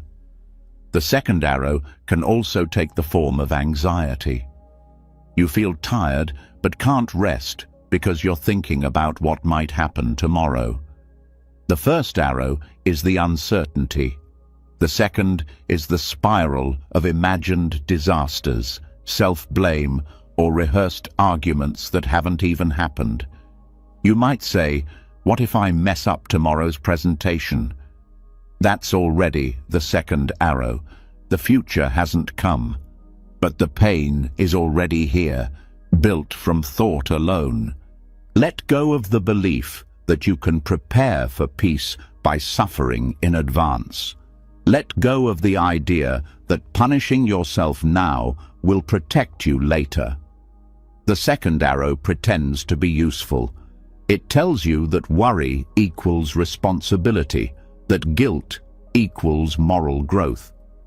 But what it really does is rob you of rest and blur your ability to respond clearly when the moment actually arrives. Tonight, notice what you're carrying. Bring awareness to what feels heavy, not just in the body, but in the tone of your thoughts. Ask yourself, is this pain from the original experience, or is it something I'm continuing to hold?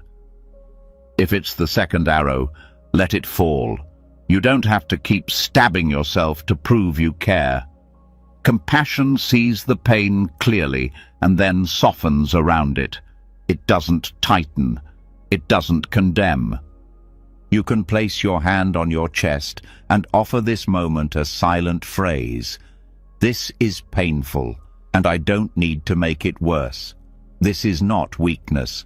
This is wisdom. This is the moment when the spiral ends. When the cycle of reaction no longer feeds itself.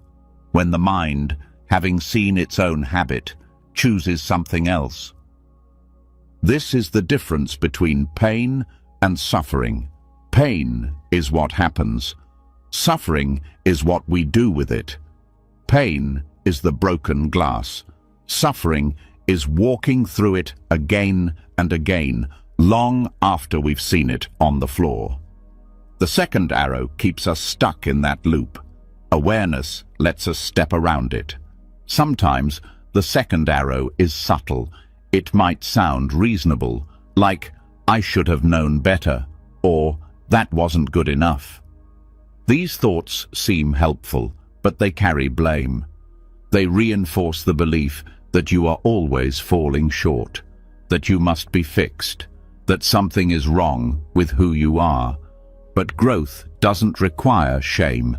Rest doesn't require perfection, and peace doesn't come from getting everything right. It comes from stopping the self-attack. At night especially, the nervous system is sensitive. It feels more, it remembers more, and it's more vulnerable to these arrows. That's why awareness matters even more during this time. You can protect your rest by being intentional with your attention. Not by forcing positive thoughts, but by not feeding painful ones that don't help. If the mind starts to spiral, ask yourself, what is true right now? Not what was true earlier, not what might be true later. But in this moment, what is true? You are here. You are breathing. The bed holds you. The air is quiet. The world has paused. That's what's real. Let your mind rest in that. Let it drop the stories. If you need to name something that still hurts, do it gently. Say, "This was hard. I'm still learning." That's enough. You don't need to go further. You don't need to relive every detail. The wound doesn't heal by being reopened. It heals by being seen once, clearly, and then held with kindness. Before sleep, this is your practice. Recognize the first arrow. Avoid the second. When you feel tension, ask, is this necessary? Is this kind? Is this useful? If not, it doesn't need your attention. Let it float. Let it dissolve. Let it pass, like all things do. You can even offer yourself a ritual phrase to close the day, something simple, something gentle, like, whatever happened, I did my best. Whatever I missed, I'll face tomorrow. I don't need to fix it tonight. Let those words be a gate, a soft end, a signal to the mind that it can rest now. Nothing else is required. You are not your mistakes. You are not your unfinished tasks. You are not your worst moments. You are also not the voice that tells you you're failing. That voice is old. It's conditioned. It doesn't know the truth. And tonight, you don't have to believe it. Put the arrows down. Let your body release the tension. Let your breath carry no judgment. Let your heart stay open. You are safe here. You are held. And rest is not something you must earn. It is your birthright. When you stop stabbing yourself, peace has space to return. Let that space grow now. Let the night unfold without resistance. You've already done enough, and now you are free to sleep. No more arrows, no more harm.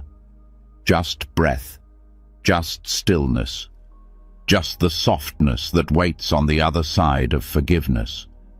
You've seen how pain becomes heavier when the mind continues to speak in the voice of blame.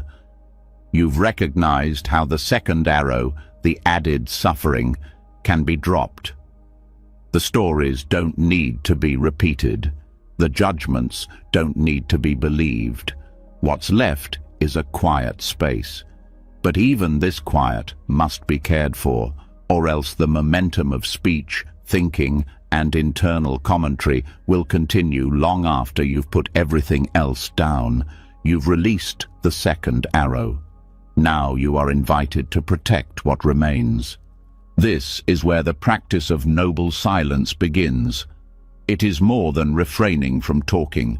It is the deliberate, conscious choice to stop feeding noise in every form, not as avoidance, but as devotion. A devotion to clarity, to stillness, to a mind that no longer echoes with unfinished dialogue or emotional rehearsals. The silence of this kind is not emptiness.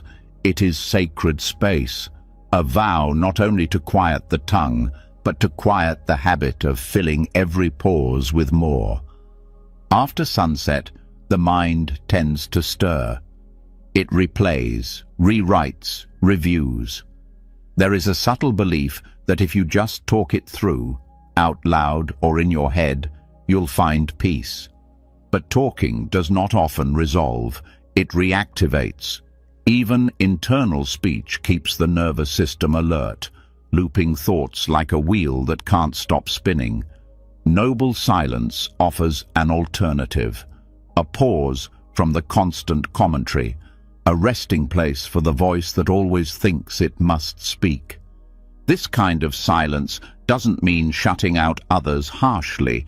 It means gently choosing stillness over stimulation. You can begin by simplifying your environment. As night falls, reduce sound. Lower lights. Turn away from screens. Let the body begin to understand that nothing more is needed. Communication can wait. The world can wait. Your presence is enough. Internally, noble silence means no more mental rehearsing, no more replays, no more arguments in your head. If a thought arises, notice it and let it go. There's no need to respond to it.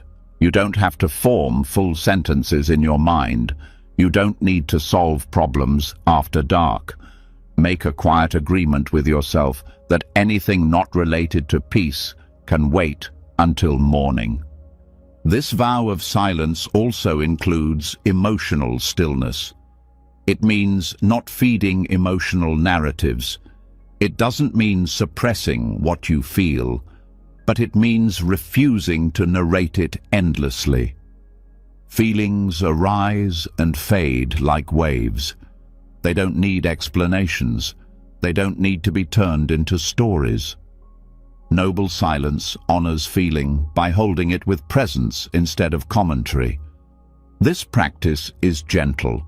It does not punish thoughts. It simply does not speak them.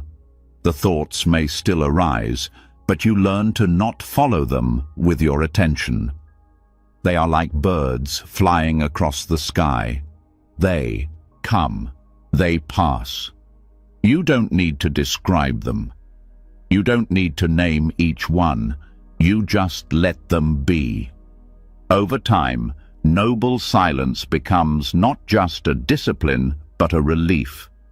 You start to notice how exhausting it is to always be narrating your life, even to yourself. You see how much energy is saved when you no longer need to explain, justify, or replay everything. The silence becomes a comfort, a space where you are allowed to just be without performance. This silence creates room for deeper rest. The body responds, the breath deepens, the heartbeat slows, because the voice that demanded control is no longer speaking. Without inner commentary, the system begins to understand that it is safe to rest, that it can let go fully. In the monastic tradition, noble silence is observed not just at night, but in daily life. Meals are eaten in quiet. Chores are done without conversation. Meditation is practiced without verbal guidance. This is not isolation. It is communion with awareness itself. It is a way of living that points attention back to what's real, not what's imagined. You can carry this into your own life without becoming a monk. Choose certain hours each evening where you do not speak unless truly necessary. Let your phone rest. Let your responses wait. If you live with others, you can let them know this is a time of stillness for you, a time to reconnect with peace. You don't have to disappear. Just speak less. And when you do, speak from calm, not habit. Internally, you can notice the moments where you would usually talk to yourself, and instead, breathe. Instead of explaining your feelings to yourself again, sit with them in quiet companionship. Instead of planning tomorrow's conversation, allow it to remain unwritten. Let the future arrive on its own. It does not need your rehearsal tonight. The more you practice this, the more clearly you begin to hear what lies beneath the noise. You begin to notice the simple beauty of silence itself. You see that silence is not a void, it is a space of deep presence. It allows everything to be held without being manipulated. It gives rise to wisdom that does not come from thinking, but from listening. Listening becomes clearer when it's not interrupted by internal speech. You hear the subtle sounds around you, the breath, the small creaks in the floor, the distant hum of night. These sounds are not distractions. They are reminders that life continues without needing to be narrated. As silence deepens, insight may arise. But you don't have to name it. You don't need to capture it in language. Let the insight live in the body, in the breath. Not all wisdom needs to be spoken. Some truths are meant to be felt, not explained. This also shifts your relationship to sleep.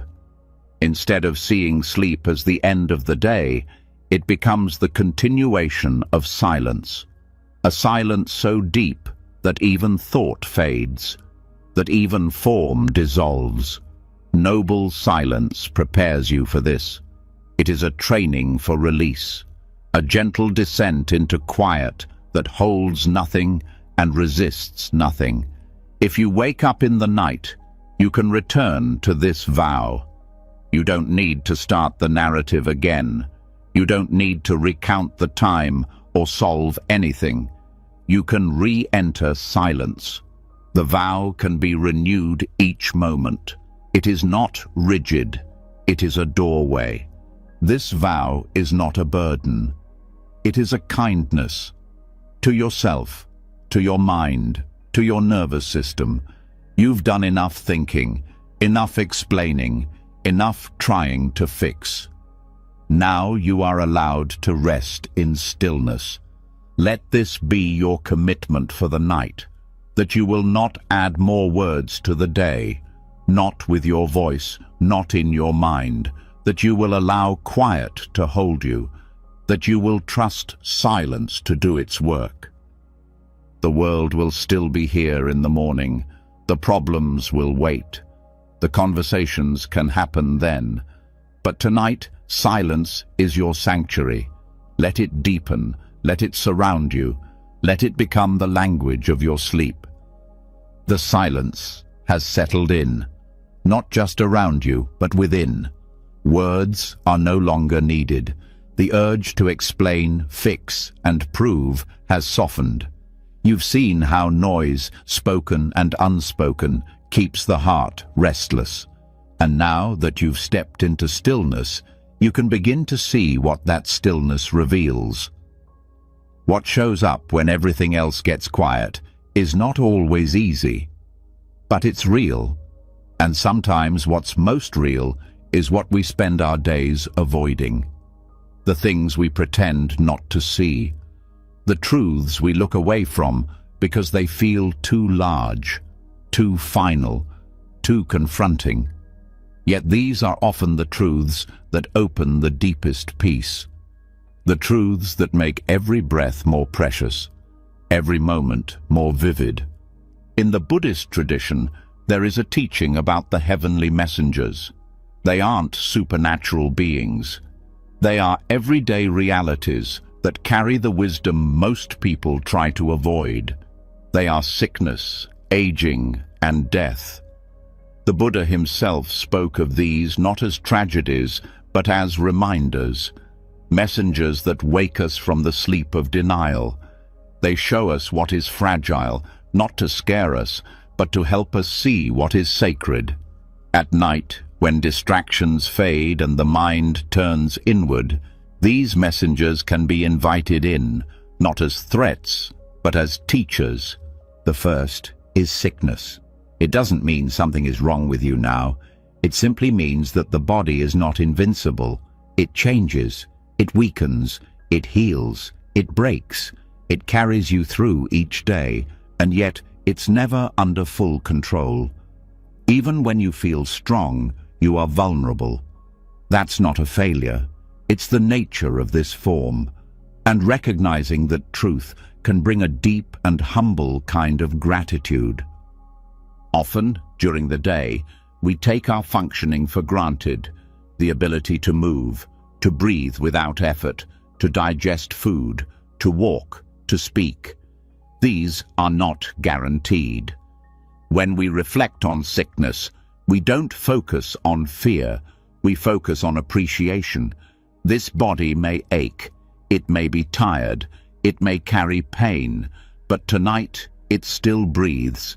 It still allows rest, and for now, that is everything.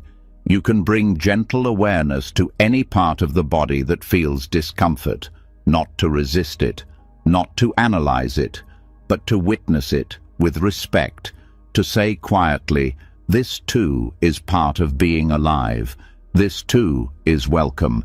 Sickness does not mean failure, it means the body is doing what bodies do, responding, changing, adapting. When you let go of the idea that health is a right, it becomes a gift, one that softens pride and opens the heart. The second messenger is aging, a process that begins at birth and never stops. It's not something that happens later. It is happening now. Every cell changes, every day passes. The body you have now is not the body you had 10 years ago. The face, the skin, the breath, all of it shifts. Aging is not a punishment. It's not something going wrong. It's the unfolding of nature. At night, this can be felt more clearly. You may notice stiffness in your body. You may remember a time when sleep came more easily. You may feel your limits more honestly than during the busyness of day. This is not weakness. This is truth. And truth, when met without resistance, becomes peace. Aging reminds us that we cannot go backward, that clinging to past versions of ourselves only creates pain. But in that release, we find freedom. You are not who you were. You are not who you will be. You are here, now, in this version of your body, this moment of your life. And this moment deserves your full attention, not because it will last, but because it won't. There is beauty in change. Lines on the face tell stories. Softness in the body tells of experience. Fatigue tells of a day lived. Nothing has been lost. Everything is being transformed. To reflect on aging is not to mourn youth. It is to honor the present, to say yes to what is true, even if it isn't always easy. The third messenger is death, the most avoided truth and the most important. Not because it ends everything, but because it reveals what matters. Death is not a punishment waiting at the end. It is part of every moment. A breath ends, a thought fades, a phase of life closes. And eventually, so will this body. Not because something is wrong, but because this is the way of all things. This reflection is not morbid, it is liberating. Because when you remember that life is limited, the small annoyances lose power. The fear of being judged softens. The urgency to control fades. What matters becomes clear. You realize that sleep, right now, in this quiet room, is not something to achieve. It is something to receive. You don't know how many nights remain, but you have this one. You don't know how many breaths are left, but you have this one. When you let death sit beside you, not as a threat, but as a teacher, you begin to feel time differently, more slowly, more sweetly, less frantically. This reflection also brings forgiveness. When you realize life is short, grudges lose meaning. Perfection becomes irrelevant. You see how much time has been spent worrying about things that won't matter at the end. And suddenly you feel permission to let go, to drop the heavy stories, to sleep without needing everything to be solved. These three messengers are not here to frighten. They are here to open your eyes, to bring you back to what is already here. A breath, a body, a moment. And when you receive them fully, without denial, a new kind of rest becomes possible. One that comes not from escape, but from truth. You can close your eyes now and thank your body for this day. Thank it for its strength, even if it's tired. Thank it for showing up, even if it struggled. You can thank your aging process for its lessons, for softening your ego, for deepening your understanding, for showing you what really matters. And you can thank the presence of death, not as an end, but as a reminder that this night is sacred, that your rest is not just useful, it is beautiful. Let the gratitude grow quietly. Let it spread without force. Let it touch every part of you, not in words, but in presence. Let the messengers stand beside you in peace. They are not here to take anything. They are here to give perspective. And perspective, in its purest form, is the beginning of wisdom. You are alive now. You are breathing now. You have another chance to meet yourself with honesty, with care, with compassion. And when you rest in that awareness, the night no longer holds fear. It holds space for stillness, for reflection, for peace, and eventually for sleep. Let it come without resistance. Let it come without pretending. Let it come as a soft thank you to life itself. The messengers have done their work. Now you are free to rest in what they've shown. The messengers have spoken. Their quiet reminders of sickness, aging, and death have helped to clear the distractions of the day. They've pointed you toward what matters most: presence, appreciation, gentleness, and truth. But even now, as the mind grows quieter and the body more still, there may be one last thing standing between you and rest. The heart may still be carrying weight, an argument, a memory, a wound. Sometimes it isn't the noise of thought or the ache of the body that keeps you from sleep. It's something deeper, a lingering resentment, an unresolved pain, a refusal, conscious or not, to let go of what someone said or did, or what you did and still haven't forgiven in yourself. The body lies still, but the heart remains clenched. In the Kakachupama Sutta, the Buddha offers a teaching known as the simile of the saw. It is one of the most powerful metaphors in the entire Pali Canon. In it, he tells his disciples that even if they were to be attacked, dismembered limb by bandits using a two-handed saw, they must not let anger arise. He does not say this because the act would be acceptable or fair. He says it because anger, clinging, and revenge cause more harm to the heart than any blade. The wound inflicted by another may hurt the body, but the hatred we hold afterward wounds the mind. When you reflect on this simile before bed, it may feel extreme, but that's the point. The Buddha uses strong imagery to help the mind understand what it normally refuses to see. That forgiveness isn't for the other person. It's for you. It's not about justifying harm. It's about refusing to carry it any further. To forgive is to put down the weapon you picked up in response, to stop attacking yourself with memory, to stop recutting the same wound with thought. Forgiveness isn't a feeling, it's a choice. It's the decision to stop wishing the past was different, not because the pain wasn't real, but because reliving it each night serves no one. And in the quiet of evening, when everything slows down, the mind often reopens those old injuries. You hear again what was said. You feel again what was denied to you. And part of you begins to rehearse your defense, to argue in silence, to build a case. This is the moment the simile of the saw becomes most powerful. It asks you, even here, will you choose peace over righteousness? Will you let the blade fall from your own hand, even if theirs never did?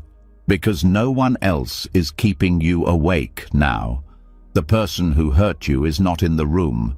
Only the thoughts are here, only the memories, only the old roles you're still playing out, and you have the power to end the scene. This doesn't mean excusing cruelty. It doesn't mean pretending things were okay. It means refusing to let your heart be ruled by pain any longer. Forgiveness is not approval. It is freedom. When you carry anger into bed, it turns your rest into a battleground. But when you forgive, even silently, your sleep becomes a temple. Start with those you resent. Quietly name them in your heart. Not out loud, not with drama. Just feel their presence in the memory. And then say, I release you. I release myself. I refuse to carry this into my rest. You don't need to know how to forgive. You only need to be willing. That willingness opens the door. You may find it harder to forgive yourself than others. This is common. We often hold ourselves to impossible standards. Every mistake becomes a scar we keep scratching. Every word we regret becomes a line in a story about being unworthy. But tonight, you can choose something different. You can say, I did the best I could with what I knew. I'm still learning. I release myself. I forgive this part of me. The simile teaches us that clinging to anger, even when justified, only deepens our suffering. Even if the person never apologizes, even if the harm remains unacknowledged. Your peace does not need their participation. Your sleep does not need their agreement. You do not need to wait for justice to rest. The mind might protest. It might say, but if I forgive, won't they get away with it? Let the mind speak. Then remember, forgiveness doesn't erase accountability. It just ends your own suffering. Justice can still happen. Boundaries can still be held. But hate is not required. You can protect yourself without punishing your heart. At bedtime, every grudge becomes louder. Every old pain resurfaces because the distractions are gone. That's why this practice matters most here. Not because it's easy, but because it's healing. Forgiveness at night isn't a gift to anyone else. It's the kindness you offer yourself so that you don't have to dream in pain. If you can't forgive yet, then begin by forgiving the difficulty. Say, I don't know how to let this go yet, and that's okay. I will sit with this without turning it into poison. I will stay soft, even if I'm not ready. That, too, is the beginning of freedom. You can also use the body as a guide. If your chest feels tight, let the breath enter it gently. If your jaw is clenched, allow it to relax. These places hold your resistance. Meet them with attention, with patience, with silence. Forgiveness does not happen only in the mind. It unfolds in the body. It expresses itself through ease.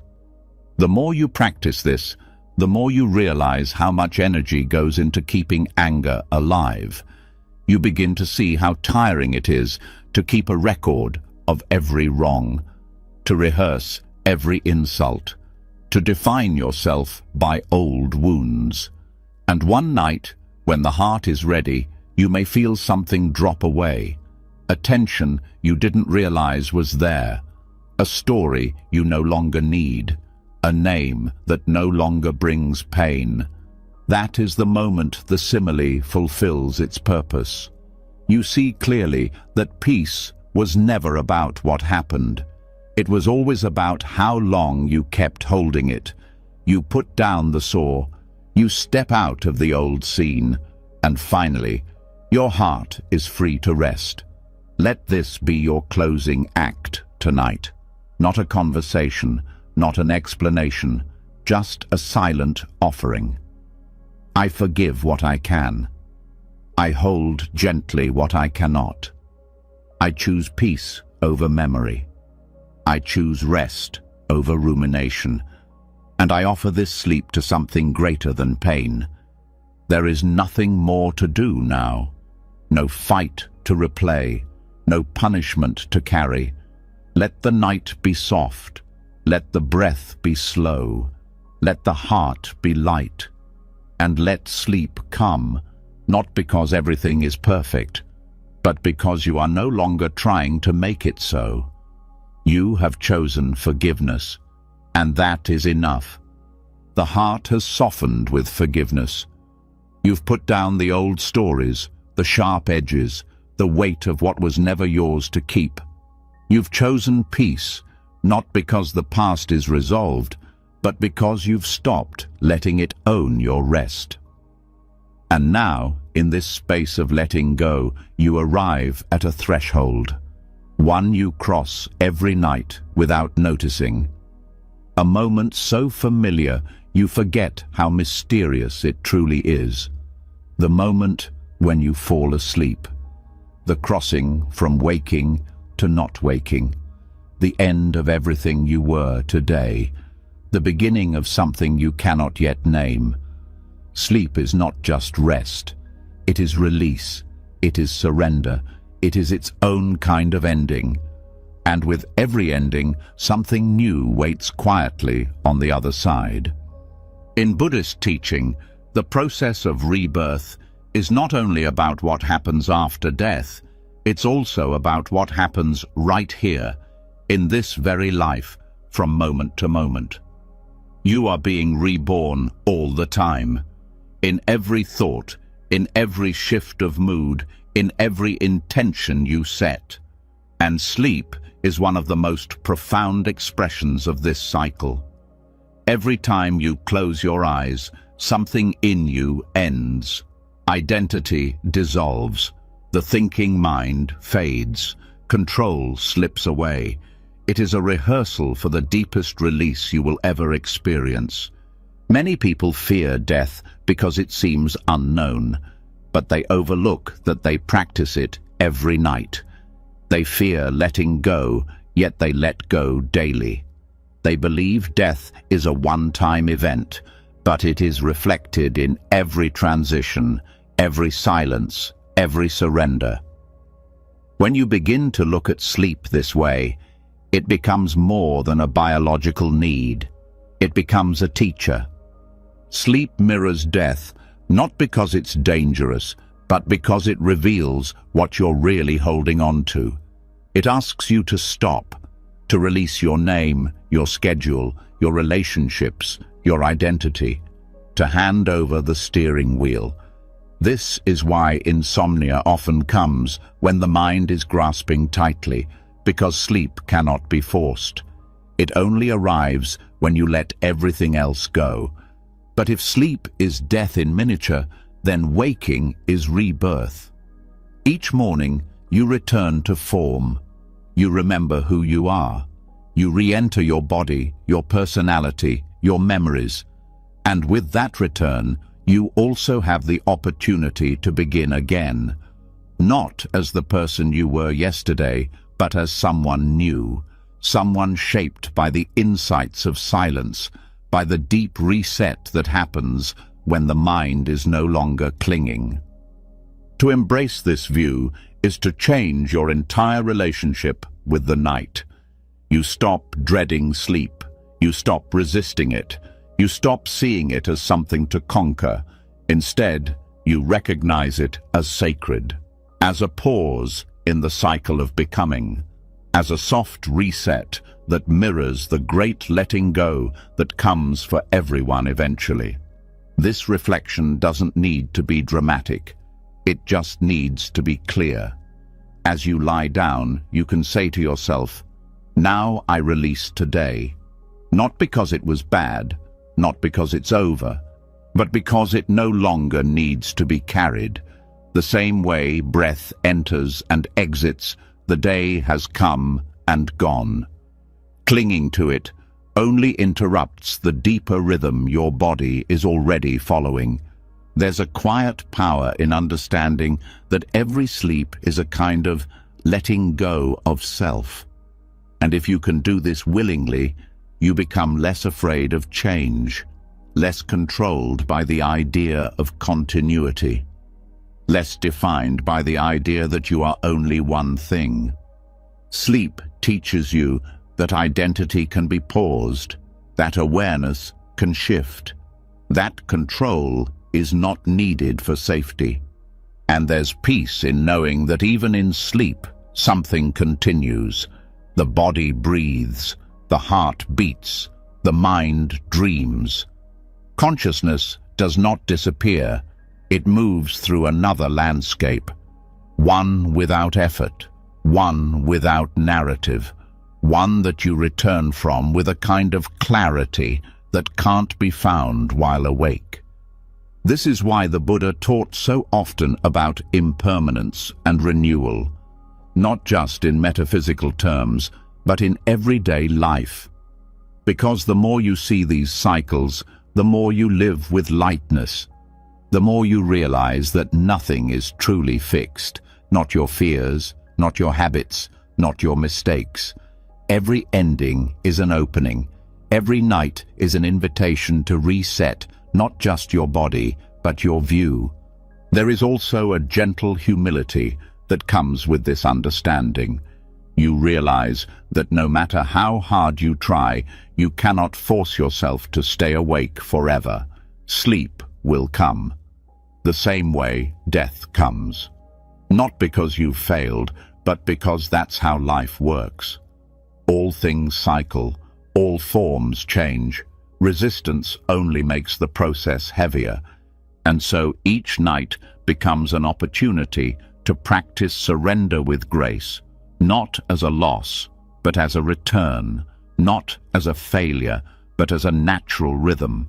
When you let go in this way, sleep arrives not as an interruption, but as a homecoming. You fall not into nothingness, but into spaciousness, into a place where you are no longer required to be anyone, to do anything, to prove anything. You can prepare for this by slowly letting go of today's attachments, the things you felt proud of, the things that hurt, the things unfinished. Let them dissolve like sand slipping through open hands. If they return tomorrow, you'll meet them anew. But tonight, they do not belong in your hands. Not because they aren't real, but because you cannot carry them into the formless space where sleep lives. If fears arise around this letting go, let them be held. Fear is natural when control fades. But you are not falling into danger. You are falling into trust. Trust in the same life that moves the breath without your effort. Trust in the silence that has never harmed you. Trust in the vastness that holds you even when your thoughts do not. The more you embrace this view, the more peaceful your nights become. Not because nothing difficult happens, but because you've stopped resisting the flow. You've stopped needing to be awake in order to be okay. You've stopped defining peace as something that only exists when the mind is active. Rest becomes a kind of wisdom. This is the gift of seeing sleep as a small death.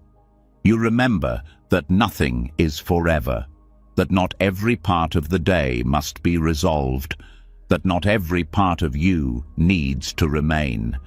And in this letting go, you find something deeper than identity, something softer than thought, something more intimate than even your name. This soft awareness doesn't disappear when you sleep.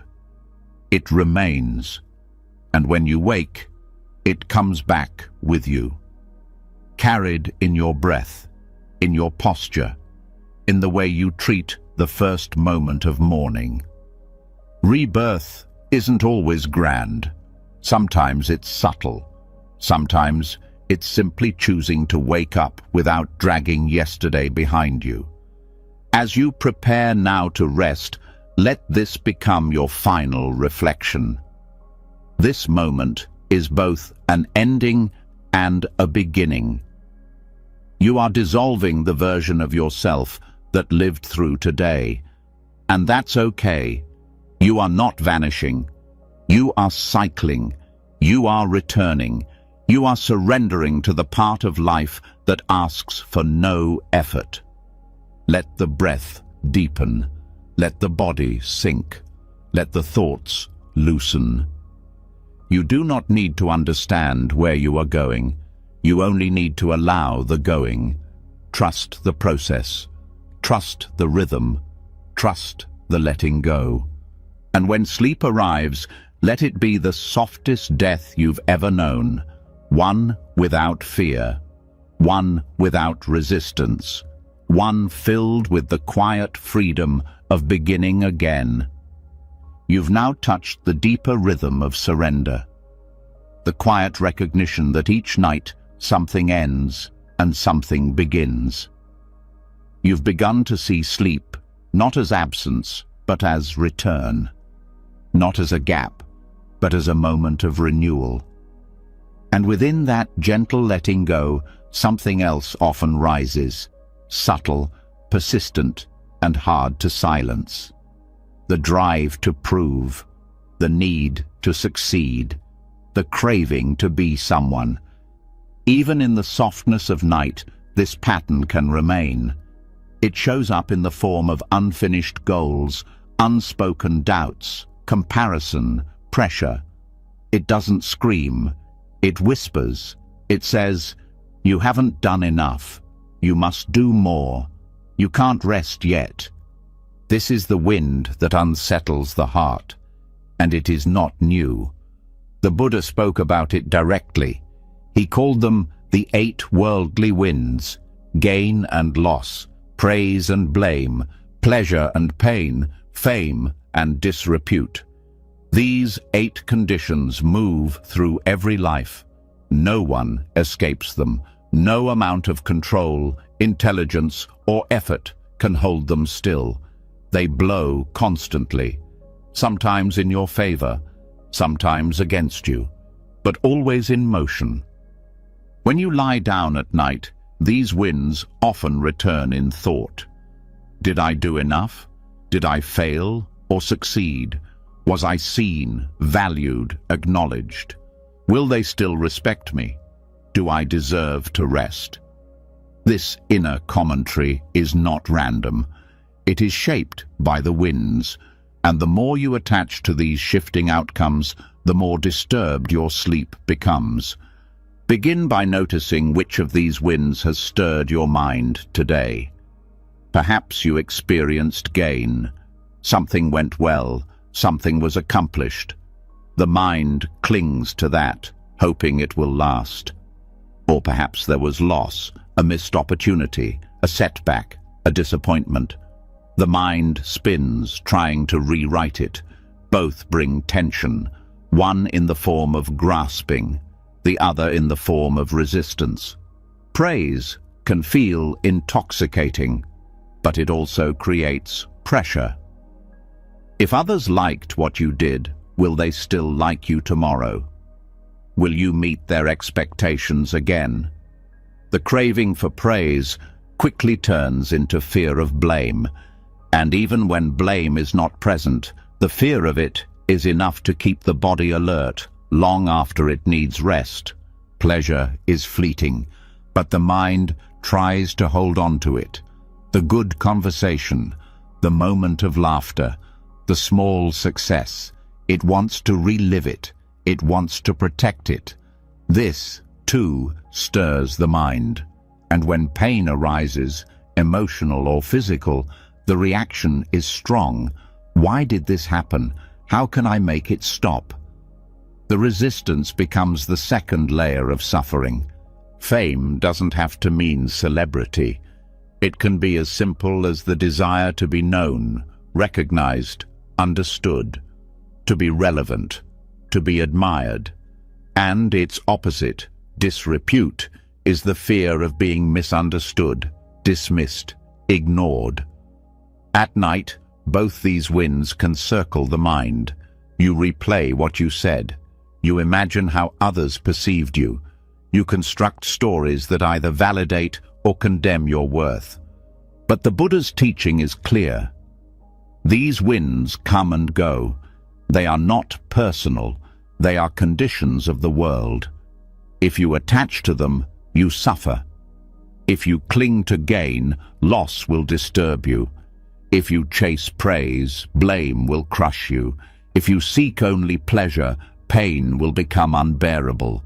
If you need to be known, you will fear being forgotten. Letting go of these attachments is not apathy. It is freedom. It is knowing that your value does not rise and fall with external outcomes, that you are not defined by what you gain or lose, by how others see you, by the quality of each moment. You are defined by your clarity, by your willingness to meet each wind without being thrown off course. At bedtime, this becomes especially important, because the body can only rest when the mind no longer feels the need to prove, when it no longer argues with how the day unfolded, when it stops comparing your path with someone else's, when it releases the invisible scoreboard. You can begin this release by recalling the 8 winds quietly and naming them. Ask yourself, what did I gain today? What did I lose? What praise did I receive or crave? What blame did I fear or endure? What pleasures did I cling to? What pain did I resist? Where did I feel seen? Where did I feel invisible? Just observe. Let the answers arise without judgment. This is not confession. This is clarity.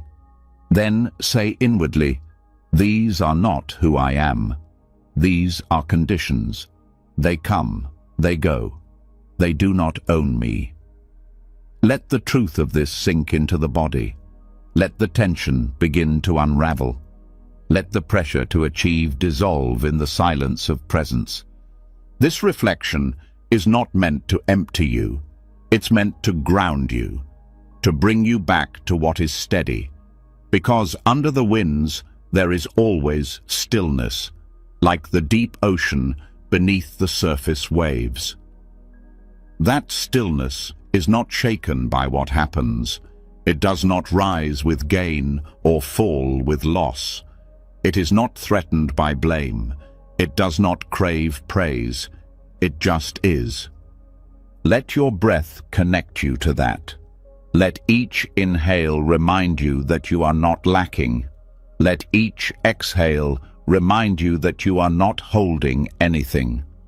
This moment is whole, even if nothing was finished today, even if no one noticed your effort, even if the results were different than you hoped. You are still allowed to rest. Letting go of achievement is not failure.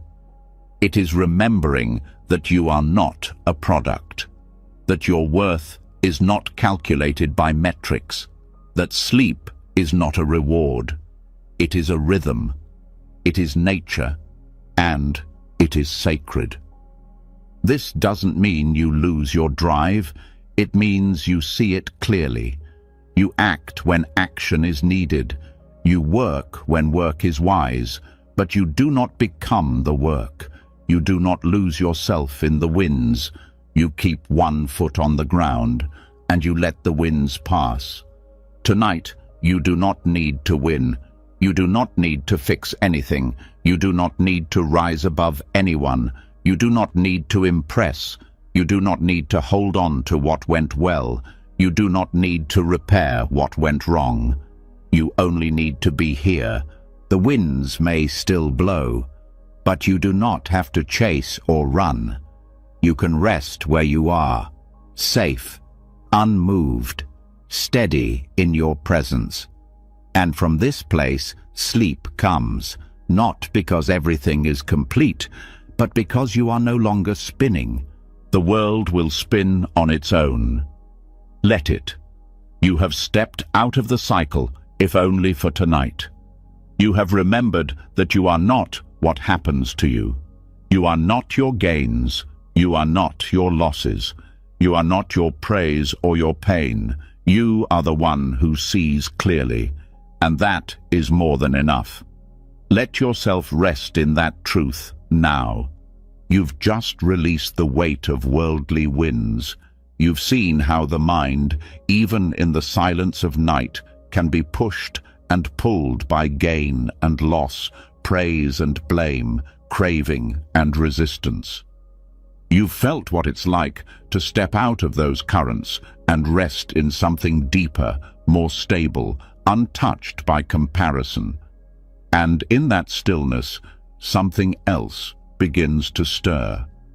A subtle noticing, a curiosity about why the mind keeps returning to certain patterns, why some thoughts persist long after the day has ended, why rest, even when the body is ready, can still feel far away. These patterns don't just rise from habit, they rise from something more foundational. The roots beneath the surface, the deep binding forces that shape how you perceive yourself and the world. In Buddhist teachings, these are known as the fetters. The 10 fetters are not external chains. They are inner knots, beliefs, attachments, assumptions, and cravings that keep the mind circling in confusion and restlessness. They are subtle, often invisible, but their effects are deeply felt, especially at night when there is nowhere left to run. When everything is quiet, they reveal themselves in the tightness in your chest, in the thoughts that repeat, in the inability to fully let go. The Buddha taught that these fetters are what bind beings to suffering. Not just dramatic suffering, but the small, ongoing unease that prevents complete peace. These fetters are not broken all at once. They are loosened through insight, through awareness, through willingness to see clearly. And bedtime, often dismissed as routine, is one of the most powerful gateways to this insight.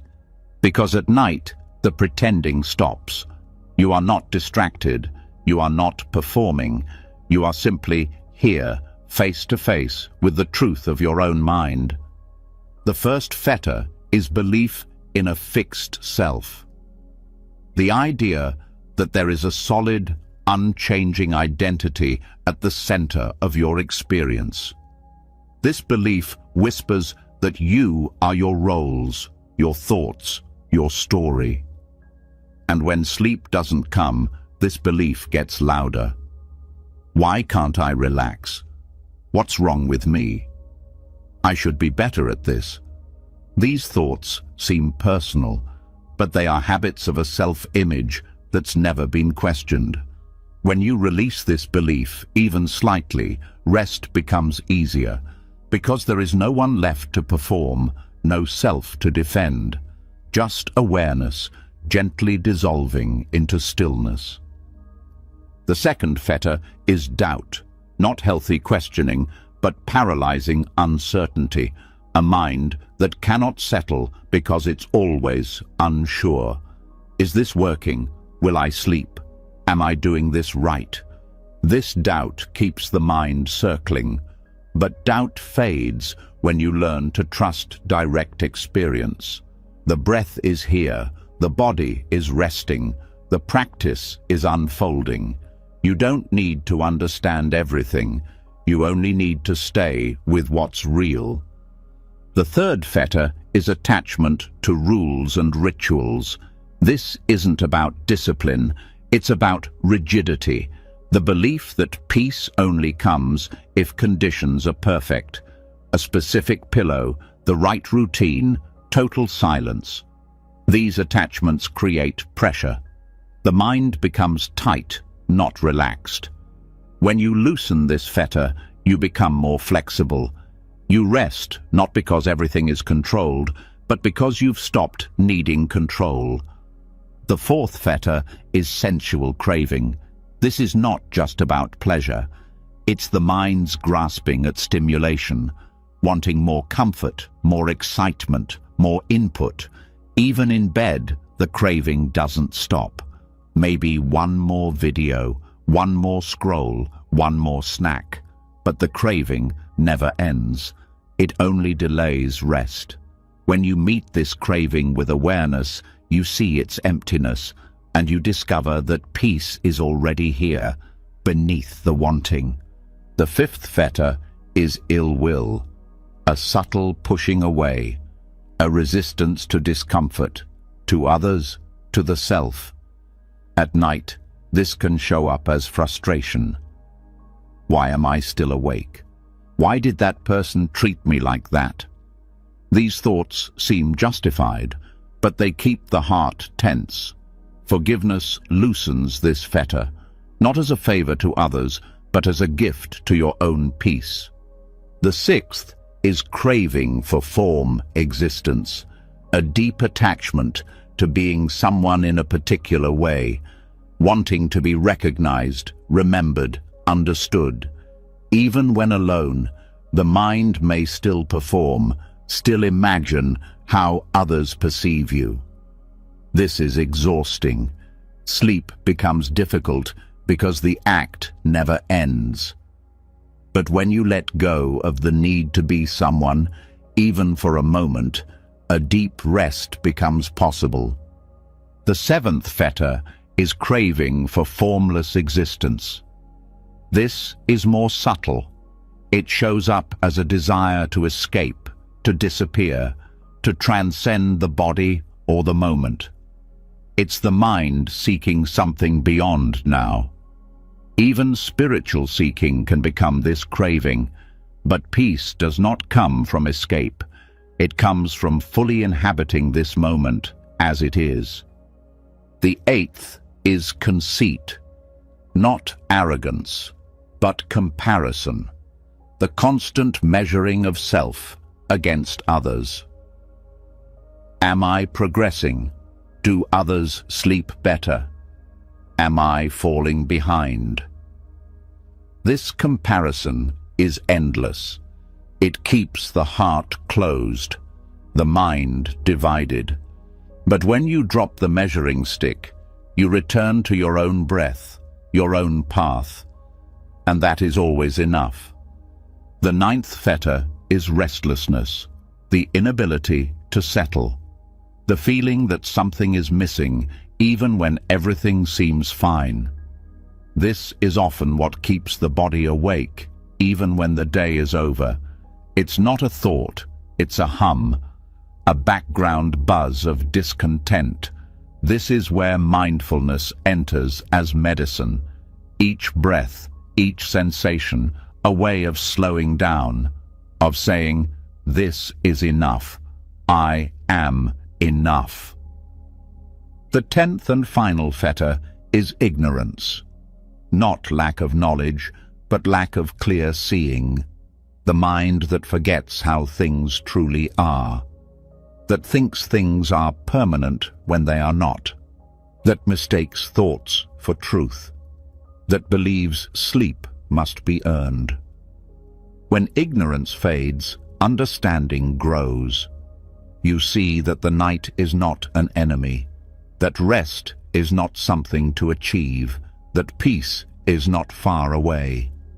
Each of these fetters can be touched in stillness. They show themselves when everything else goes quiet, not to punish you, but to invite you into freedom. Sleep is not a gap in practice. It is part of the path, a nightly chance to see what binds you and to release it, not all at once, not with force, but with kindness, with awareness, with honesty. Tonight, you can reflect gently. Which of these fetters showed up today? Which one lingers now? Can you name it without judgment? Can you sit with it without clinging? Can you loosen your grip, even slightly? You are not expected to be free from all bondage tonight. You are only invited to see what is here, to see what pulls at your peace, and to rest in the seeing. This alone begins the release. Let your breath carry you now. Let it move through the tight places. Let it soften what no longer needs to be held. Let your mind settle not in silence alone, but in wisdom. You are not who you think you are. You are not your restlessness. You are not your craving. You are not your fear. You are the one seeing clearly. Let this clarity be the gateway. Let sleep be the doorway. Let the night become a space of spiritual rest, not just for the body, but for the self you no longer need to be, the self you can now allow to dissolve, gently, quietly, in peace. The fetters have revealed themselves. One by one, you've felt their weight, their habits, their subtle presence in your thoughts and reactions, and in seeing them, something loosened. The mind became lighter, the breath steadier. You remembered that awareness is not a concept, but a lived experience. And now, with the inner space clearer, the doorway to another kind of awareness quietly opens. The doorway into dream time, into the unknown landscapes that unfold behind closed eyes. What happens there is not separate from the path. The mind continues, even in rest. And if you meet it with presence, the dream state becomes not just a passive experience, but a mirror, a reflection, a teaching.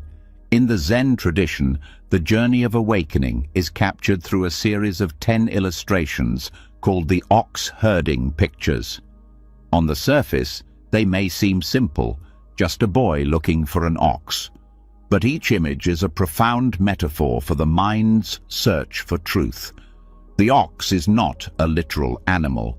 It is awareness itself, the untamed nature of mind, the one that wanders, resists, hides, runs. And the boy, the seeker, is the part of you that knows something is missing, but hasn't yet understood what. As night deepens and the body prepares for sleep, these pictures become more than poetic teachings. They become maps, not just for enlightenment, but for inner exploration through dreams, through imagery, through subconscious stories. Lucid dreaming practitioners already know that awareness can continue within dreams. But you don't need to control your dreams for them to be meaningful. You only need to be curious about how the inner world reflects your spiritual journey. The first image is the search for the ox. This is the restless stage, the part of you that feels something is missing, even if you can't name it. Before sleep, this is the mental circling, the sense that there is more to do, more to figure out, more to fix. The mind grasps for resolution. But this grasping is the very sign that you are already on the path. The discomfort is not failure, it's the first step. The second picture is the discovery of footprints, the signs that something is there, even if not fully visible. In the context of dream work, this is the noticing of patterns, certain symbols that repeat, certain emotional loops. You begin to see how the subconscious continues the same narratives you believed you left behind in waking life. These are not meaningless images. They are the prints of the ox, the signs that awareness is nearby. The third picture is the sight of the ox. You begin to see the mind as it is, not an enemy, not broken, just wild, powerful, untrained. The dreams become more vivid, more direct. You start to catch yourself in them, noticing that you are dreaming, or at least remembering them more clearly.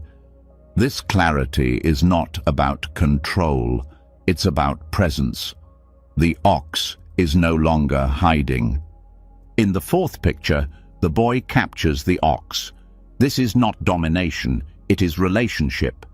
You begin to develop a new connection to your inner world. Dreams become less chaotic. There is more coherence. The emotions within them begin to shift. You might notice that your reactions are calmer, that you don't run from fear in the same way, that you're able to stay, even inside discomfort. This is where lucidity can begin. The realization, even briefly, that this is all mind. The fifth picture shows the boy leading the ox home. This is the strengthening of practice. You begin to carry awareness from waking life into dreams and back again. There is continuity. You might find that questions you carry in the day are reflected at night, that insights arrive unprompted, that the mind begins to trust stillness more than noise. This is when sleep becomes spiritual, not just restful. The sixth picture is the ox tamed, calm, resting. There is less chasing now. You are no longer trying to control your inner world. You are sitting with it, observing it, understanding that the mind settles not by force, but by care. This is where dream content becomes healing, where the subconscious begins to reflect qualities like forgiveness, courage, and truth. You wake with clarity, not confusion, not because the dreams are perfect, but because you're no longer resisting them. The seventh picture is the ox forgotten, the self alone. You begin to realize that the search itself was just a phase, that what you were looking for was never separate from you. Even dreams are seen as part of the path, not distractions, but expressions of a deeper unity. You stop needing to analyze everything. You rest in what is. The eighth picture is both self and ox forgotten. Only presence remains. This is rare and subtle. A kind of sleep that leaves no residue. A kind of awareness that needs no commentary. You may experience dreams that feel timeless, spacious, unstructured. You may wake with no memory, but with a deep peace that lingers. This is the mind, free from trying.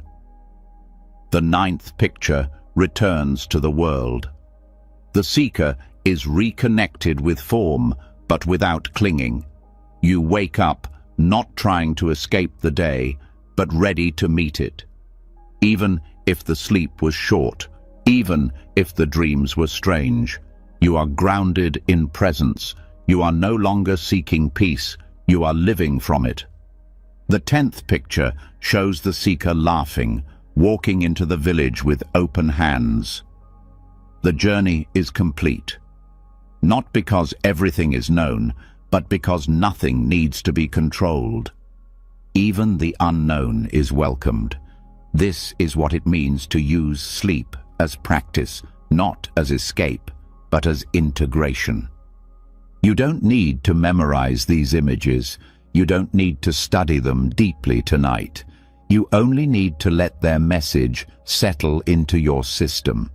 The mind moves through stages, seeking, finding, resting, returning.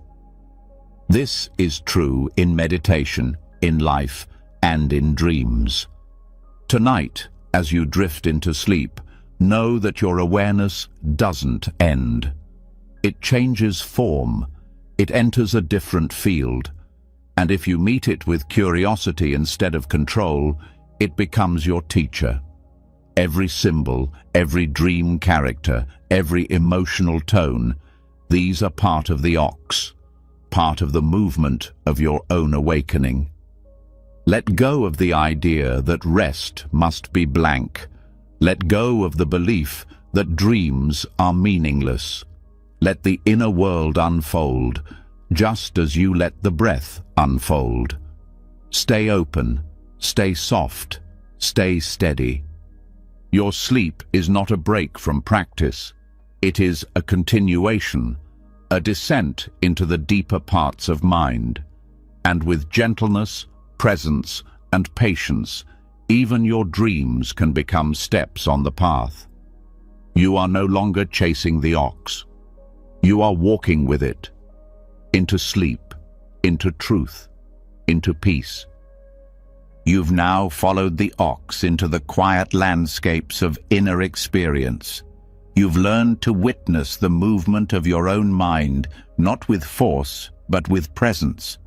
You've seen how awareness can continue even in the dream state, fluid, alert, honest. But before you cross further into rest, there is one last habit the mind often refuses to release: the effort to fall asleep, the quiet, persistent pressure to make it happen, the belief that peace must be earned through control. This is one of the final knots, the invisible struggle that keeps the body tense and the mind busy long after it wants to let go. Effort is necessary in many parts of life, but when it comes to sleep, most of what we call effort is a form of subtle resistance. You try to relax, you try to think of nothing, you try to stop worrying, but trying itself becomes the problem. The harder you try, the further rest seems to drift.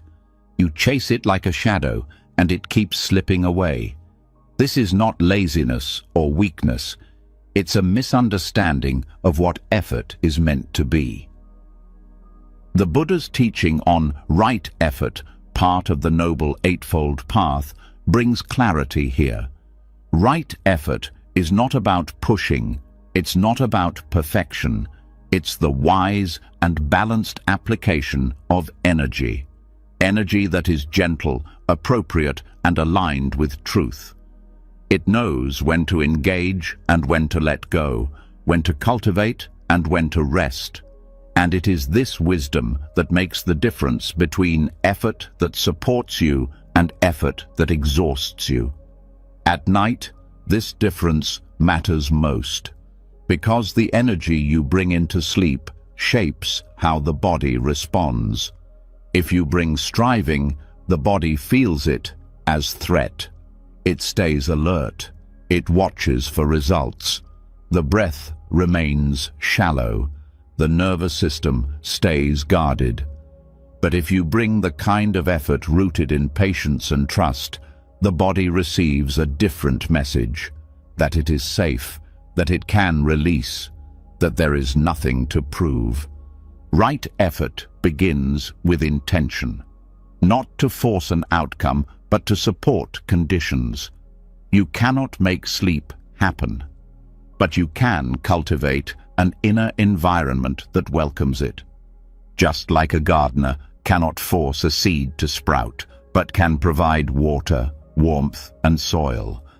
The seed does the rest on its own time. Sleep is the same.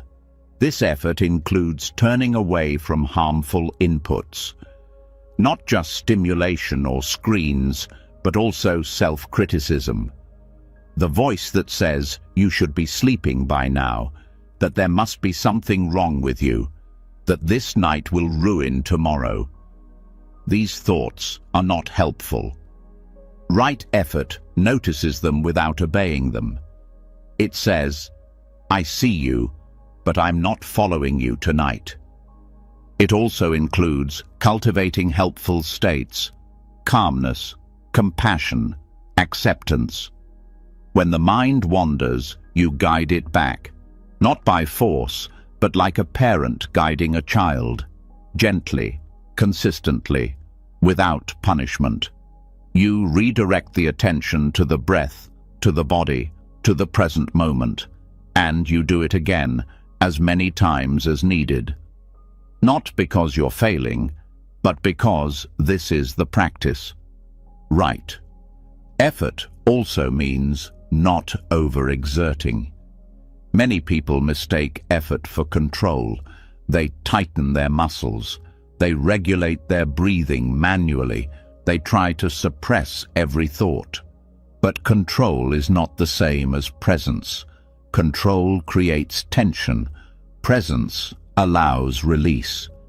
If you notice yourself trying too hard, that's your signal to soften, to shift from doing to being.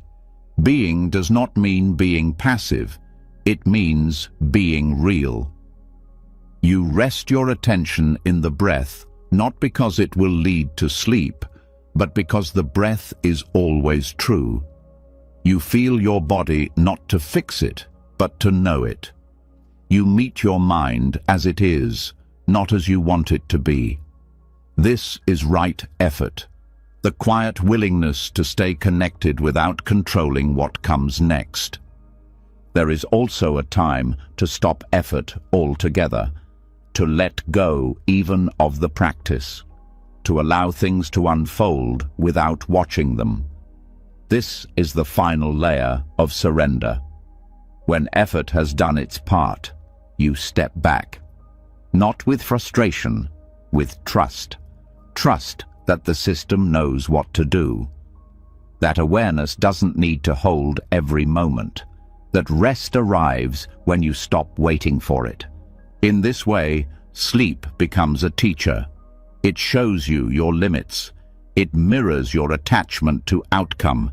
It reveals where you still hold too tightly, and it invites you, again and again, into the balance of right effort, the balance of trying without grasping, of caring without clinging, of releasing without escaping. You can reflect now. What effort am I bringing into this moment? Is it the kind that supports release, or the kind that tightens the body? Can I soften just 1% more? Can I let go of the idea that I must sleep and instead return to presence just as it is? The practice becomes simple. Not easy, but simple. When the mind drifts, return.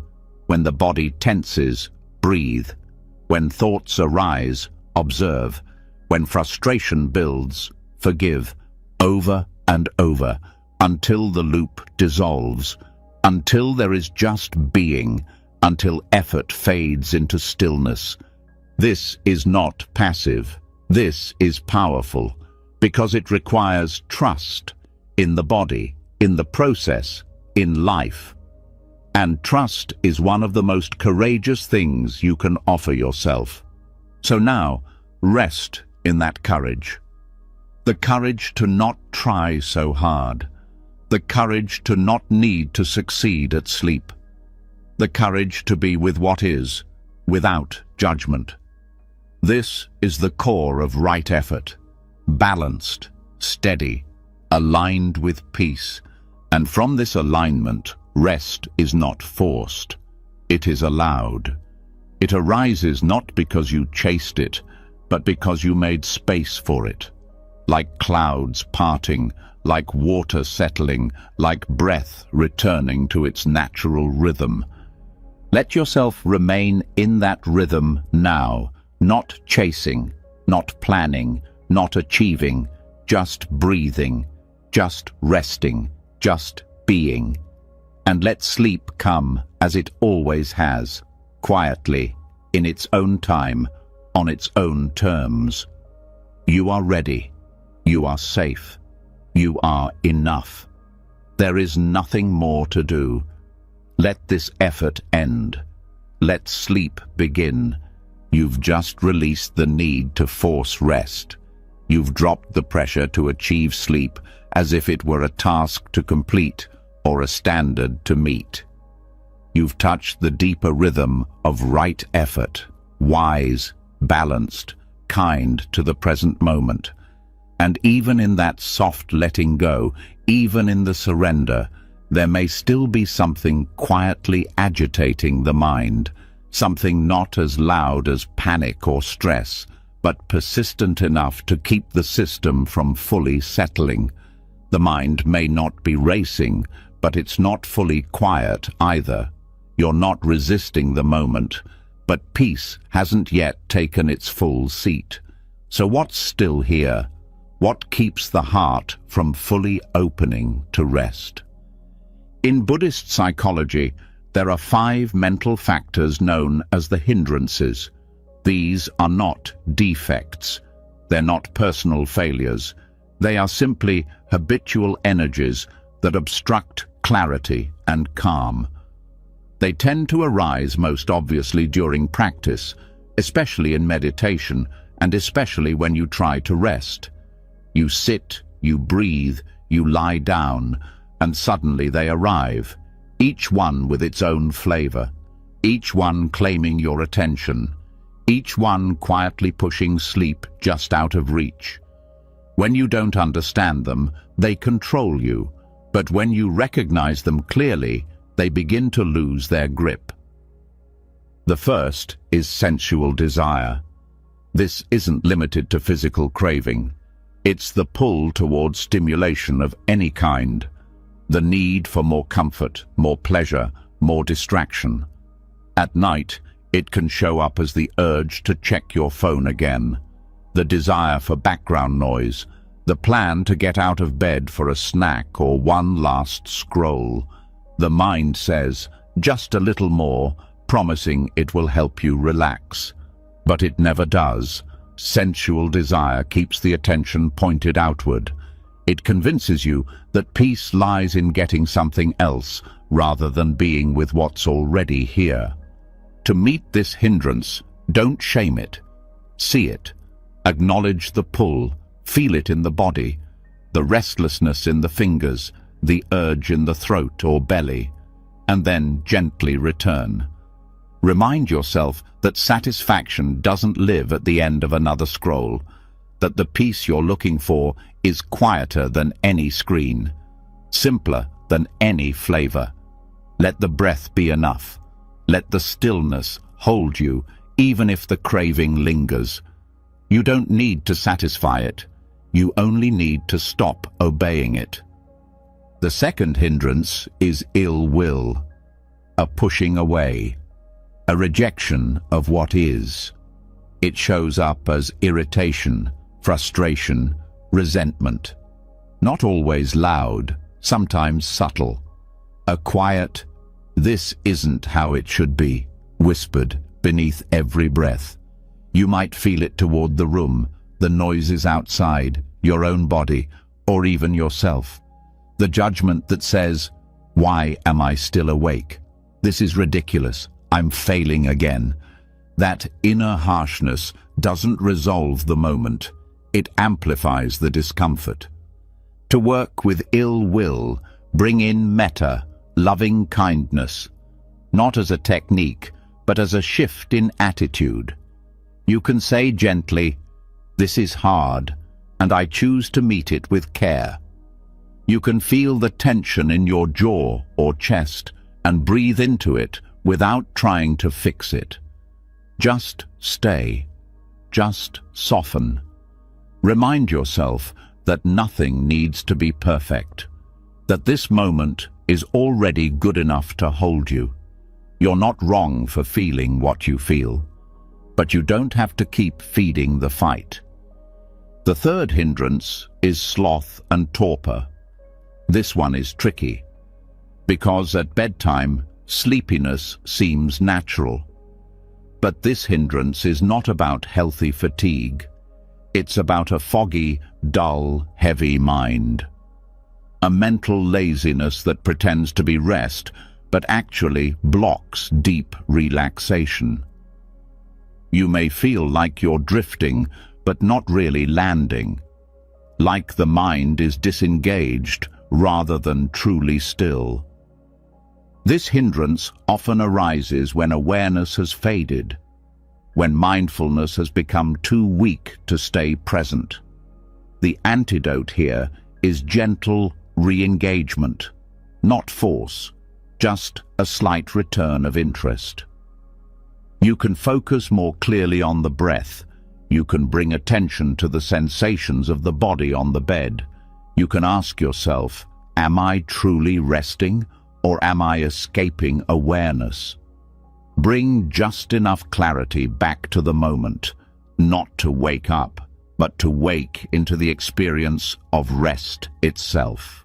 The fourth hindrance is restlessness and remorse. This is the spinning mind, the one that replays conversations, that rehashes the past, that plans for tomorrow, that worries about things beyond your reach. It's not always anxious. Sometimes it's just busy. But the result is the same. The mind won't stop moving. You lie still, but inside, everything is racing. To meet this hindrance, you need grounding, attention back in the body, in the breath, in contact points, in sound. Sometimes labeling can help. Thinking, planning, remembering, just naming what the mind is doing without reacting to it. You don't have to stop the movement. You only have to not get caught in it. Let the thoughts pass like clouds. Return again and again to the breath, the body, the now. Sometimes remorse adds to the restlessness. Thoughts about things you regret, words you wish you hadn't said, things you forgot. This is the mind's attempt to correct the past by revisiting it. But no amount of spinning will change it. Forgiveness does. You can say, I see that. I forgive myself. Tomorrow is a new page. You don't need the past to be perfect to rest tonight. You only need to stop carrying it. The fifth and final hindrance is doubt, the questioning mind. But not the kind that seeks truth, the kind that stalls it. Is this working? Should I be doing something else? Will I ever fall asleep? Maybe I'm just not good at this. These thoughts sound intelligent, but they're rooted in uncertainty, and they feed anxiety. Doubt pulls your energy away from the moment and into speculation, and speculation has no ground to rest on. To respond to doubt, return to simplicity. Don't argue with it. Don't try to solve it. Come back to what's here. The breath, the body, the warmth of the blanket. Let this moment be your answer. You don't need to resolve the doubt. Just don't feed it.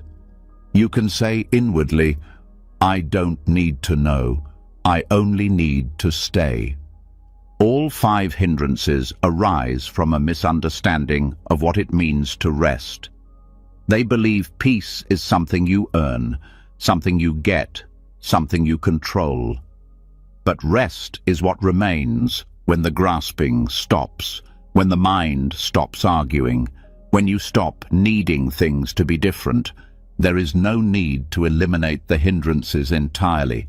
They are not enemies. They are simply weather, passing states. Their presence is not failure. Their awareness is already progress. When you can see them clearly, you are no longer owned by them. And when you stop resisting them, they lose their power. So tonight, as you rest, stay curious. If the mind becomes busy, ask gently, which of the hindrances is here now?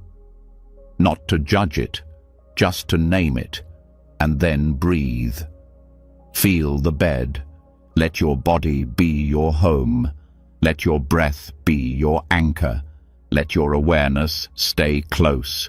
The hindrances may rise again, but now you know their names, you know their tricks, and you know that you don't have to follow them. You can stay here, resting in presence, trusting that even when the mind moves, you are already on the path. You are already home. Let the breath deepen now. Let the tension soften. Let the thoughts pass like birds in the sky. No chasing, no grasping, just breath, just rest. Just this moment, quiet and complete. Let the hindrances dissolve on their own. Let sleep come when it's ready.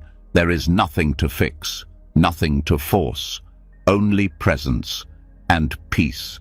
You've come face to face with the 5 hindrances. You've seen how they appear not as abstract teachings, but as familiar, lived experiences: craving, aversion, dullness, agitation, and doubt, arising silently in the quietest hours. You've named them. You've softened around them. You've learned that awareness, not control, is the way through. And as the mind starts to settle and the emotional winds quiet, another subtle influence begins to reveal itself. It is not loud or dramatic, but it's present in every restless turn, every lingering thought, every flicker of attention that refuses to settle. It is the unguarded flood of sense experience, and until it is addressed, stillness will remain just out of reach. The Buddha often spoke of the sense doors, the eyes, ears, nose, tongue, body, and mind, as gateways. What flows in through them shapes the inner world. Each sense is not just a passive receiver. It conditions how the mind moves, what it clings to, what it avoids, and how deeply it can rest. Guarding the sense doors does not mean shutting down the senses. It means watching them with care, knowing when to allow in and when to step back. At night, this skill becomes essential. Because the body may lie still, the breath may slow, but if the senses are left open and unattended, the mind continues to feed on their impressions. Sight is the most active of the senses. Even behind closed eyelids, the residue of what you've seen throughout the day can continue playing. Images linger: faces, screens, light patterns, movement. Visual memory is sticky, and when left unchecked, it reactivates the thinking mind. That's why dimming lights matters. That's why avoiding intense visual input before bed makes a difference, not as a rule, but as kindness. As you settle, let the eyes not just close, but relax. Let the muscles around them soften. Let the inner screen fade. No need to replay, no need to visualize. Let sight return to stillness. Hearing is just as potent. Even subtle sounds can stimulate the mind. A distant car, a creak in the wall, the hum of electronics. But it's not the sound itself that disturbs. It's the mind's reaction to it. What was that? Should I check? That reminds me. And the story begins. Guarding the sense door of hearing means noticing sound without following it. Letting it be what it is: impermanent, impersonal, passing through. You can meet each sound with the phrase, just sound, just hearing. No need to analyze or label, no need to resist. Awareness includes the sound and moves on. Smell and taste are quieter at night, but they still carry memory. A scent from the pillow, a lingering flavor. These can trigger associations, pleasant or not, that invite the mind back into story. If a smell brings warmth, enjoy it. If it stirs tension, acknowledge it. But stay grounded in the body, not in thought. Let these senses return to neutrality. Let them rest, just like the rest of you. The body is its own sense door. Physical sensations can anchor you or agitate you. An itch, a tight muscle, a warm blanket, the touch of fabric. These are direct experiences. When awareness rests here, the mind has less reason to wander. But the trick is not to obsess, it's to observe. Noticing sensation as sensation without turning it into commentary. There is warmth, there is pressure, there is breath. This is the body's way of reminding you that you are here, not in your thoughts, but in this moment. The sixth sense door, in Buddhist terms, is the mind itself. Thoughts, emotions, mental images, plans. These arise not from external input, but from internal conditions. Guarding this door is perhaps the most subtle practice of all, because the mind often sneaks past awareness. It convinces you that its voice is necessary, important, urgent. But you've already begun to see that this isn't true. The mind's movements can be observed, watched like a river flowing. You don't need to dam it. You only need to sit on the bank, still. To guard the sense doors is not a restriction. It is an act of protection, like closing windows before a storm, not to shut out the world, but to keep the inside space safe and clear. You can still feel, still listen, still breathe, but you're no longer pulled outward.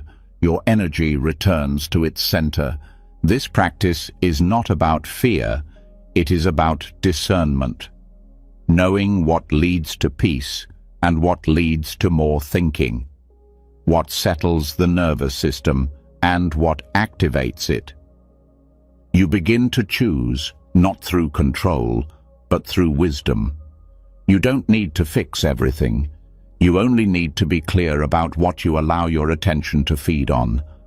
As you lie in bed, take a moment to check in with each door. Are the eyes soft? Are the ears relaxed? Is the body calm? Are thoughts being watched with gentle interest? You don't need perfect silence. You don't need complete stillness. You only need the willingness to turn inward. Sometimes this practice alone brings the mind into deep rest, because most of what keeps you awake is not the day itself, but the residue of what the senses absorbed. News, conversations, screens, noise, stimulation. These don't just disappear, they linger, unless they're released. Mindfulness is the release, not by pushing away, but by noticing and letting be. You can use the breath to assist in this. Breathing in, I gather my awareness. Breathing out, I soften and close the doors. With each cycle, a little more energy returns to center. A little less is scattered outward. You reclaim your ground. And when the senses are quieted, the mind doesn't have as much to react to. Proliferation slows. Thoughts don't disappear, but they become lighter, less urgent, less sticky. You begin to remember what peace feels like. Not dramatic, not blissful, just steady, simple, enough. This is the quiet space that supports rest, the space where nothing is chasing you, where no door is left swinging open, where you are no longer pulled in 6 directions, but gathered, whole, safe. Let this become your final check-in before sleep.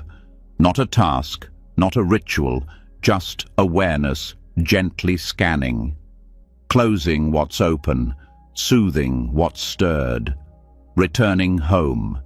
And from this place, let rest unfold. not as something you chase, but as something that comes when there is nothing left in the way. The doors are guarded, the world has quieted, and your awareness, now unburdened, can finally settle into stillness, into depth, into peace. Let it. You've now walked through more than 3 hours of timeless teachings, one breath, one truth, one letting go at a time. You've touched the core of what keeps you awake, not just in the body, but in the heart. And you've been gently shown another way. You've learned that rest doesn't come from solving everything. It comes from no longer needing to. That sleep isn't a reward for productivity, but a sacred return to presence. You've seen how the mind spins through craving, clinging, regret, comparison, fear, and control. And you've learned that awareness, not force, is what brings freedom. From the law of dependent origination to the 5 hindrances, from the soft wisdom of the Brahmaviharas to the fierce clarity of the ox-herding journey, you now carry with you the tools to meet each night with compassion and clarity. This wasn't just about sleep, it was about remembering who you are when all the noise fades. And now, it's your turn to reflect. What touched you most? Which teaching will you carry into your next night? What old habit are you ready to release, gently, without guilt? Let us know in the comments. Speak from the heart. Your words might be the light someone else needs before bed. And if you haven't already, subscribe to the channel for more content like this. Not to chase peace, but to be reminded of it. Because sometimes all it takes is a voice in the dark saying, "You're safe. You can let go now." Thank you for being here. Rest well, sleep deeply. And may your nights be lighter from now on.